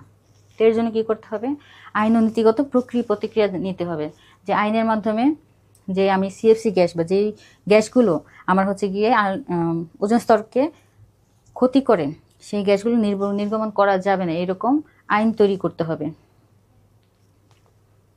এরপর হচ্ছে ডেজার্টিফিকেশন হচ্ছে গিয়ে মরুভূমি, ডেজার্ট মানে মরুভূমি, মানে মরুভূমি হয়ে যায়, মানে হচ্ছে বনায়ন ধ্বংস হওয়া। তো বনায়ন ধ্বংস হওয়া, বাংলাদেশের বর্তমান অবস্থা কি বনায়নে, যে আমাদের বনভূমি, তারপর হচ্ছে গিয়ে বিভিন্ন উত্তর পশ্চিমের যেই বনভূমিগুলো আছে সেখানে হচ্ছে গিয়ে 2024 সালে একটা স্টাডিতে দেখা যাচ্ছে বরেন্দ্রতে বার্ষিক বৃষ্টিপাত, বার্ষিক বৃষ্টিপাত এত কত মিলিমিটার আছে, খরা ঝুঁকি যা উচ্চ ফলনশীল খাদ্য নিরাপত্তায় প্রভাব ফেলবে। তো এখানে যে উচ্চ বৃষ্টিপাতের কারণেও হচ্ছে গিয়ে আমাদের বন নষ্ট হয়, তেমনি খরার কারণেও হচ্ছে বনভূমি নষ্ট হয়। এই সবগুলো হচ্ছে অথেন্টিক তথ্যের মাধ্যমে SDGর 15.3-তে দেওয়া আছে যে জাতীয় পর্যায়ে মূল্যায়ন কীরকম এটার। তারপর বৈজ্ঞানিক সারসংক্ষেপ কিছু দেওয়া আছে, 2022 সালের রিভিউতে কী আছে সেটা দেওয়া আছে। তো ভবিষ্যতে কী ঝুঁকি আছে এই ডেজার্টিফিকেশনের কারণে বাংলাদেশের, সেই কিছু তথ্য দেওয়া আছে, যে বরেন্দ্র সহ উত্তর পশ্চিমে বৃষ্টিপাতের অনিয়মিততা সহ উচ্চ তাপমাত্রা, ভূগর্ভস্থ জল, মাটির নিচের পানি কমে যাবে। তারপর বনভূমির পরিমাণ, বাংলাদেশে আমরা ছোটবেলা থেকে জেনে এসেছি যতটুকু পরিমাণ বনভূমি থাকা উচিত তার চেয়ে অনেক কম পরিমাণ আমাদের বনভূমি আছে। সেই বনভূমির পরিমাণ আরও কমে যাচ্ছে 2020 সালে একটা রিপোর্টে দেখা যায়। আর হচ্ছে গিয়ে সাম্প্রতিক পরিমাপে দেখা গেছে যে 2014 সালে যতটুকু বনভূমি ছিল সেটা বর্তমানে আরও কমছে। তো আর 2020 সালে প্রাকৃতিক বন ছিল 1.82 মিলিয়ন হেক্টর, সেখান থেকে ধারাবাহিকভাবে আরও ক্ষয় হচ্ছে। তো আমাদের করণীয় কী? এজন্য করণীয় হচ্ছে আমাদের প্রচুর পরিমাণে গাছ লাগাতে হবে। প্রাকৃতিক যে দুর্যোগের কারণে হচ্ছে কি আমাদের গাছপালা নষ্ট হয়, সেই দুর্যোগ কীভাবে প্রতিহত করতে হয় সেই সব বিষয়গুলো এখানে লেখা আছে। এই ডেজার্টিফিকেশনের রেফারেন্সগুলো হচ্ছে এই সবগুলো দেওয়া আছে একদম উল্লেখ করে, অথেন্টিক তথ্যের ভিত্তিতে সবগুলো। এবার শুষ্কতা, অ্যারিডিটি অ্যান্ড ড্রাউট। অ্যারিডিটি হচ্ছে একটা স্থায়ী জলবায়ুগত অবস্থা, আর হচ্ছে ড্রাউট হচ্ছে অস্বাভাবিক ঘটনা, কারণ স্বল্পমেয়াদী, ড্রাউটটা হবে স্বল্পমেয়াদী। আর অ্যারিডিটিটা হচ্ছে খরার দীর্ঘস্থায়ী প্রভাব, মানে দীর্ঘদিন যাবত যখন শুষ্কতা থাকে তখন সেটাকে বলা হবে অ্যারিডিটি। আর যখন হচ্ছে গিয়ে স্বল্প সময়ে যখন হবে শুষ্কতা সেটা হবে ড্রাউট। তো আমরা দেখি যে প্রেক্ষাপটে কি হয়। বাংলাদেশের প্রেক্ষাপটের প্রকারভেদ হচ্ছে মেটেরোলজিক্যাল ড্রাউট, যেটা হচ্ছে বৃষ্টিপাত কমে গেলে এটা হবে। আর এগ্রিকালচারাল ড্রাউট, যেটা মাটি তাপমাত্রা, মাটির আর্দ্রতা, পরিমিত পানির অভাব, এগুলোর কারণে হবে। আর হাইড্রোলজিক্যাল ডেটা হচ্ছে নদী, পুকুর বা পানির স্তরের ভিতর যখন বড় ধরনের পানির স্তরের ঘাটতি হবে তখন হচ্ছে কি জলস্রোতটা কমে যায়। তাহলে তিনটা নাম কি? Meteorological, agricultural, hydrological. তাহলে দেখি আমরা কোথায় কোথায় এলাকাগুলোর নাম আছে, যেমন রাজশাহী, দিনাজপুর, ঠাকুরগাঁও, নীলফামারী, লালমনিরহাট, এইসব এলাকাগুলোতে হয়। আর বছরের নির্দিষ্ট সময় সাধারণত হয়। আর কারণসমূহ কি? বৃষ্টিপাতের তারতম্য। ওই যে বলেছিলাম আমাদের ঋতুচক্রে অনেক বড় একটা চেঞ্জ চলে এসেছে। গড় তাপমাত্রা বৃদ্ধি, তাপমাত্রা প্রতি বছরই আমাদের বাড়ছে, গড় তাপমাত্রাটা বাড়ছে। এটার কারণে অতিরিক্ত পরিমাণ হচ্ছে গিয়ে আমাদের সেচ আর জলস্রোতের কারণে আমি যে পানিগুলো ইউজ করে ফেলছি, সেগুলো খরচ করে ফেলছি, সেটা আবার সাইকেল আকারে ব্যাক করছে না মাটিতে। তারপর ভূমির আর্দ্রতা তার জন্য কি হচ্ছে? হ্রাস পাচ্ছে। আর আমি যখন অতিরিক্ত পরিমাণ ডেজার্টিফিকেশনও করে ফেলছি তখন কি হচ্ছে? পানি সাধারণত ধারণ করে রাখে গাছের শিকড়ও। তো যখন গাছ থাকবে না তাহলে কি পানি ধরে রাখার ক্ষমতাটাও কমবে মাটির। আর জলবায়ু পরিবর্তন, এই সামগ্রিক সব কিছুর কারণে জলবায়ু পরিবর্তন হচ্ছে। আর জলবায়ু পরিবর্তনের কারণে দীর্ঘস্থায়ী খরা বা স্বল্পস্থায়ী খরা সবই বৃদ্ধি পাচ্ছে। তো ঝুঁকিগুলো কি আমরা দেখেছি। তাহলে কী হবে? ফসলের ক্ষতি হয় খরা হলে, আমরা সাধারণত জানি। কৃষক, দরিদ্র পরিবার অর্থনৈতিকভাবেও তখন হচ্ছে গিয়ে ক্ষতিগ্রস্ত, একটা দেশ সম্পূর্ণ ক্ষতিগ্রস্ত হয়। খাদ্যদ্রব্য উৎপাদন কমে যাবে, খাদ্যদ্রব্যের উৎপাদন কমে গেলে দাম বৃদ্ধি পাবে। তাহলে সুপারিশগুলো কী কী আছে এখানে কিছু দেওয়া আছে, যে কৃষি প্রযুক্তি পরিবর্তন করতে হবে, আর উদ্ভিদ আচ্ছাদন, মানে প্রচুর গাছ লাগাতে হবে আমাদেরকে। আর স্যালাইনিটি, পরবর্তী টপিকটা হচ্ছে আমাদের স্যালাইনিটি এবং বাংলাদেশের প্রেক্ষাপটে স্যালাইনিটি। স্যালাইনিটিটা কি? স্যালাইনিটি হচ্ছে অতিরিক্ত লবণ যখন বেড়ে যাবে। আমরা তো জানি সমুদ্রের পানিতে লবণ থাকে, তার জন্য উপকূলীয় এলাকার মাটি লবণাক্ত হয়। কিন্তু যখন এই স্যালাইনিটিটা ফসল উৎপাদনের জন্য বাধাপ্রাপ্ত হবে, ফসল উৎপাদনে বাধা দিবে, তখন এটা কি একটা আমাদের হ্যাজার্ড, এনভায়রনমেন্টাল হ্যাজার্ড বা প্রাকৃতিক দুর্যোগ হিসেবে ধরা হয় তখন একে। বাংলাদেশের প্রেক্ষাপটে বর্তমানে এর অবস্থা কি আমরা দেখি। বাংলাদেশের দক্ষিণ পশ্চিম উপকূলীয় যে অঞ্চলগুলো, জেলাগুলো আছে, উপকূলীয় জেলাগুলো আছে, সেগুলোতে এখন দেখা গেছে সাম্প্রতিক গবেষণায় কি দেয়া আছে সব তথ্যগুলো। আর কারণসমূহ কি? যে সমুদ্রপৃষ্ঠের উচ্চতা বৃদ্ধি পাচ্ছে, নির্দিষ্ট ওজোন স্তর বৃদ্ধি, তারপর গ্রিন হাউস ইফেক্ট, এগুলোর কারণে যে আমাদের সমুদ্রপৃষ্ঠের উচ্চতা বৃদ্ধি পায় সেটা আমরা কিছুক্ষণ আগেই দেখেছি। তার কারণে কি হবে? এই স্যালিনিটিটা বৃদ্ধি পায়, কারণ সাগরের পানিগুলো মাটিতে চলে আসে। এবং শুষ্ক মৌসুমে নদীতে বৃষ্টি পানির, যেহেতু নদীর, আমরা জানছি বাংলাদেশের খালগুলো কিন্তু অলরেডি শুকিয়ে গিয়েছে, আর নদীর পানিগুলো, আমরা এক সময় নদীর পানি প্রবাহিত হয়ে আমাদের মাটিতে আসতো, ফ্লাড হতো, তো এই পানির প্রবাহটাও আস্তে আস্তে কমে গেছে, নদীগুলোও শুকিয়ে যাচ্ছে। তো অতিরিক্ত সেচ আর ভূগর্ভস্থ পানি যখন আমরা ইউজ করে ফেলতেছি তখন পানির লেভেলটা কমে যাচ্ছে, কিন্তু লবণের পরিমাণ থেকে যাচ্ছে, তখন কি হয়? ঘনত্ব বেড়ে যায়, তার কারণেও স্যালিনিটিটা বৃদ্ধি পায়। তো এখানে কিছু প্রভাব আছে, স্বাস্থ্য ঝুঁকি, জীববৈচিত্র্য হ্রাস। করণীয় কি আমাদের? করণীয়গুলো হচ্ছে গিয়ে লবণ, এখন স্যালাইনিটিটা তো কমাতে হবে। এখন যখন স্যালাইনিটি কিছুটা বেড়েছে তখন আবার খাদ্য উৎপাদনশীলতা আমি বাড়াতে চাইলে লবণ সহিষ্ণু ফসলের জাত ইউজ করতে হবে। তারপর রেইন ওয়াটার হারভেস্টিং, বৃষ্টির পানির মাধ্যমে চাষাবাদ করতে হবে। নদী খাল পুনরুদ্ধারণের মাধ্যমে যত জলাশয় আমি বাড়াবো তত হচ্ছে আমাদের এই স্যালাইনিটি কমবে। Flood and water logging. বন্যা সম্পর্কে আমরা সবাই জানি, বৃষ্টি, নদীর অতিরিক্ত পানি প্রবাহ, সব কিছুর কারণে, তারপর যখন ড্রেনেজ করানো হয় না, নদী খনন করা না হয়, তখন এর কারণে অতিরিক্ত পানি, বর্ষা মৌসুমে যখন অতিরিক্ত পানিগুলো মানে ভূমিতে চলে আসে, মাটির মধ্যে চলে আসে, সেটি হচ্ছে বন্যা। আর ওয়াটার লগিং হচ্ছে দীর্ঘস্থায়ী সময় কোনো একটা এলাকা পানির নিচে আবদ্ধ থাকা, যে ড্রেনেজ ব্যবস্থার দুর্বলতার কারণে হতে পারে। তখন বাসাবাড়ি বা যেখানে হচ্ছে গিয়ে কৃষি জমি সব কিছুতে দীর্ঘদিন যাবৎ পানি জমে থাকলে সেটা হচ্ছে গিয়ে ওয়াটার লগিং। এটার বর্তমান অবস্থা কি, ওয়ার্ল্ড ব্যাংকের একটা রিপোর্ট থেকে কত পার্সেন্ট সেটা দেয়া আছে, তারপর স্প্রিঞ্জারের আরেকটা গবেষণা থেকে কত পার্সেন্ট সেটা দেয়া আছে। কারণগুলো কি, অতিরিক্ত বৃষ্টি যখন হয়, তো সব কিছুই কি ওই যে এনভায়রনমেন্টাল ডিগ্রেডেশন হচ্ছে, সেটার ফলে আমার কি হচ্ছে, অতিরিক্ত বৃষ্টি হচ্ছে, সিজন চেঞ্জ হয়ে যাচ্ছে, শরতের সময়ও বর্ষাকাল থাকছে, এইসব কিছুর কারণে। তারপর নদী অতিরিক্ত ভরাট হয়ে গেলে নদীর পানিগুলো কোথায় যাবে, তলদেশ যদি আমার নিচের থেকে উপরে চলে আসে, নদীর পানিতে একটা নির্দিষ্ট কিউবিক যেই মিটার কিউসেক থাকে, যে পরিমাণ থাকে, সেটা প্রবাহিত হবেই। সেটা যখন ফ্লো হতে পারছে না, নির্দিষ্ট গভীরতা না থাকার কারণে, তখন সে কী করে, উপচে ভূমিতে চলে আসে। তো খাল বিল ভরাট করে আমাদের কি বাসাবাড়ি করা হচ্ছে, নির্দিষ্ট খাল বিল নিচু জমিগুলো যেখানে হচ্ছে গিয়ে আগে জলাশয় ছিল, সেগুলোকে ভরাট করে যখন আবাসন তৈরি করা হয়, তখন এই সমস্যাগুলো দেখা যায়। সাইক্লোন, জলোচ্ছ্বাস, উপকূলে সাধারণত সাইক্লোনের জলোচ্ছ্বাসটা দেখা যায়। প্রভাব কি, আমরা দেখি এগুলো আমরা রিডিং পড়লেই পারবো। তারপর আমরা পরবর্তী টপিকে আসি, different forest types and forest area of বাংলাদেশে বিভিন্ন বনভূমি, এটা আমাদের সর্বশেষ টপিক। আর causes of depletion of forests of Bangladesh and the ways and means to prevent it, মানে কেন বনাঞ্চলগুলো ধ্বংস হচ্ছে এবং এই ধ্বংস হওয়া থেকে আমি কিভাবে এটাকে উতরাতে পারি বা রক্ষা করতে পারি। বাংলাদেশের বনভূমি, এখানে পরিমাণ দেওয়া আছে যে এই সংখ্যাটা, এটা সম্পূর্ণটাই আমি এইচএসসির জীববিজ্ঞান প্রথম পত্র থেকে তুলে ধরেছি। তথ্যগুলো যেন অথেন্টিক হয় এবং যেন একটা নির্দিষ্ট সোর্সের সাথে তথ্যের গবেষণা বা যাই বলি, বইগুলো তো সাধারণত গবেষণার পত্র থেকেই লেখা হয়, সেই তথ্যের সাথে যাতে মিল থাকে, সংখ্যা তথ্যের পরিমাণ যেন অ্যাকুরেট থাকে, সেটার জন্য। তো এই বনভূমির আয়তন কতটুকু আছে সেটা আমাদের জানতে হবে। এখানে এই পয়েন্টটা,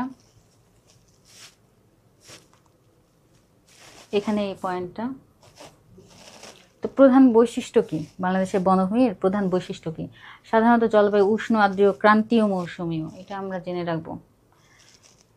চট্টগ্রামে কতটুকু বৃষ্টিপাত হয়, সিলেটে কতটুকু বৃষ্টিপাত হয়, এই বৃষ্টিপাতের উপর ভিত্তি করে মূলত জলভূমি, বনভূমি গড়ে ওঠে। তো বনভূমির শ্রেণীবিন্যাস মূলত 3 ভাগে আমরা মনে রাখবো। আমাদের এইচএসসি বা জীববিজ্ঞান প্রথম পত্রের উপর ভিত্তি করে মূলত 3 ভাগে, যে চিরসবুজ, অর্ধ চিরসবুজ, পর্ণমোচী আর হচ্ছে উপকূলীয় বনভূমি। চিরসবুজ বন কোনগুলো? আমরা সাধারণত যখন চট্টগ্রামে ঘুরতে যাব, সিলেটে ঘুরতে যাব, এখানকার বন সবসময় সবুজ থাকে, যে কোনো সিজনে সবুজ থাকবে। তো এটা আমরা নির্দ্বিধায় মনে রাখবো। তো সেখানে কতটুকু বৃষ্টিপাত হয়, 225 সেন্টিমিটার, এবং থেকে সিলেটে হয় 500 সেন্টিমিটার। সিলেটে সবচেয়ে বেশি। কীভাবে মনে রাখবো আবার এটা? দেখুন, চা হয়, চা গাছ উৎপন্ন করতে প্রচুর বৃষ্টিপাত দরকার হয়, কিন্তু পাহাড়ি এলাকা আবার যেখানে চা পাতার গাছের গোড়ায় পানি জমে থাকবে না, তাহলে সবচেয়ে বেশি বৃষ্টিপাত হবে কোথায়? সিলেটে, তারপর চট্টগ্রামে। মাটিগুলো সাধারণত অ্যাসিডিক হবে, আর জলবায়ুটা সাধারণত আর্দ্র, সবসময় একটু আর্দ্র থাকবে, উষ্ণতা কম থাকে, ভেজা মাটি থাকে। ভূপ্রকৃতি হচ্ছে দুটোরই, সিলেটও পাহাড়ি ভাইব আছে যেখানে চা চাষ হয়, চট্টগ্রামে হচ্ছে তো সম্পূর্ণ বান্দরবান, খাগড়াছড়ি, রাঙামাটি সহ চট্টগ্রামের বিভিন্ন জায়গায়, কক্সবাজার থেকে শুরু করে বিভিন্ন জায়গায় পাহাড় আছে। তো এই জন্য এই উদ্ভিদগুলো চিরসবুজ। এখানে আমি অনেকগুলো এক্সাম্পল রেখেছি, যে আপনাদের যদি অবজেক্টিভ আসে, গাছগুলোর সাইন্টিফিক নেম সহ এক্সাম্পল রেখেছি, অনেকগুলো এক্সাম্পল রেখেছি। এছাড়া বাঁশ, আমরা জানি বাঁশ পাহাড়ি অঞ্চলে জন্মে। তো জুম চাষটা আসলে এখানে রেখেছি কেন? জুম চাষটা সম্পর্কে আপনারা জানলেন, যেহেতু এটা পার্বত্য এলাকার একটা চাষ, সেখানে কি কি উদ্ভিদ জন্মে সবগুলো দেয়া আছে সাইন্টিফিক নাম সহ। তারপরে এখানে চট্টগ্রাম বনাঞ্চলের সবগুলো উদ্ভিদ, কিছু কিছু উদ্ভিদ আরও যেগুলো বাদ পড়ে গেছে সেগুলো সহ সিলেটের, এগুলো এখানে কতগুলো নাম দেওয়া আছে। এরপর আসি পর্ণমোচী বনভূমি। পর্ণমোচী মানে নির্দিষ্ট সময়ে, একটা নির্দিষ্ট সিজনে ওই বনভূমির পাতা সাধারণত ঝরে যায়। এই এলাকাটা কোথায়? আমরা মনে রাখবো যে মধুপুর, ভাওয়াল। মধুপুর বলতে আমরা সবসময় জানি ছোটোবেলা থেকে, টাঙ্গাইল, ময়মনসিংহ। ভাওয়াল হচ্ছে গাজীপুরের ভাওয়াল, আর দিনাজপুর, রংপুর, এখানে কিছু অংশ নিয়ে পর্ণমোচী বনভূমি গঠিত। মাটি ওই চট্টগ্রামের মতোই অ্যাসিডিক হবে, হ্যাঁ, চিরসবুজ বনের মতো অ্যাসিডিক হবে, তবে লাল দোআঁশ মাটি হবে। আর মূলত এরা আগেরটা ছিল পাহাড়ি এলাকা, এটা ছিল হচ্ছে সমভূমি। এখানে বৃক্ষগুলো সাধারণত 10 থেকে 20 মিটার উচ্চ হবে। আর গ্রীষ্মকালে ওই যে পর্ণমোচী কেন হয়, এই যে কারণটা হচ্ছে গ্রীষ্মকালে তখন অনাবৃষ্টি হয়, তখন হচ্ছে পাতা শুকিয়ে যায়। আর হচ্ছে এখানে জলাবন বা সোয়াম্প বন, সোয়াম্প বনের মধ্যে হচ্ছে গিয়ে যে রাতারগুল, সবচেয়ে বেশি আমরা যেখানে ভ্রমণ করি সেটা হচ্ছে রাতারগুল, যে সোয়াম্প বন মূলত সিলেট, হাওর বিল, খাল এলাকা, এইসব জিনিসগুলো হচ্ছে কি সোয়াম্প বন নিয়ে গঠিত। এখানে কতগুলো এক্সাম্পল দেওয়া আছে, সাইন্টিফিক নাম সহ, প্রধান বৃক্ষগুলো কি কি,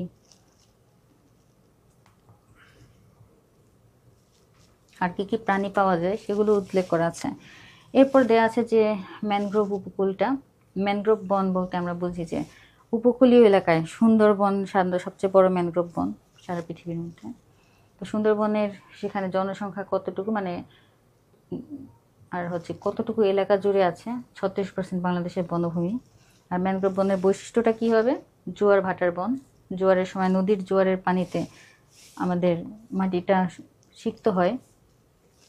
এখানে ম্যানগ্রোভ বন সম্পর্কে কতগুলো গাছপালার নাম দেওয়া আছে, ম্যানগ্রোভ বনের তাপমাত্রা কীরকম হবে, মাটি কীরকম হবে, সেই বৈশিষ্ট্যগুলো দেওয়া আছে। এগুলো আমরা পড়ে নেব, দেখতে পারবো।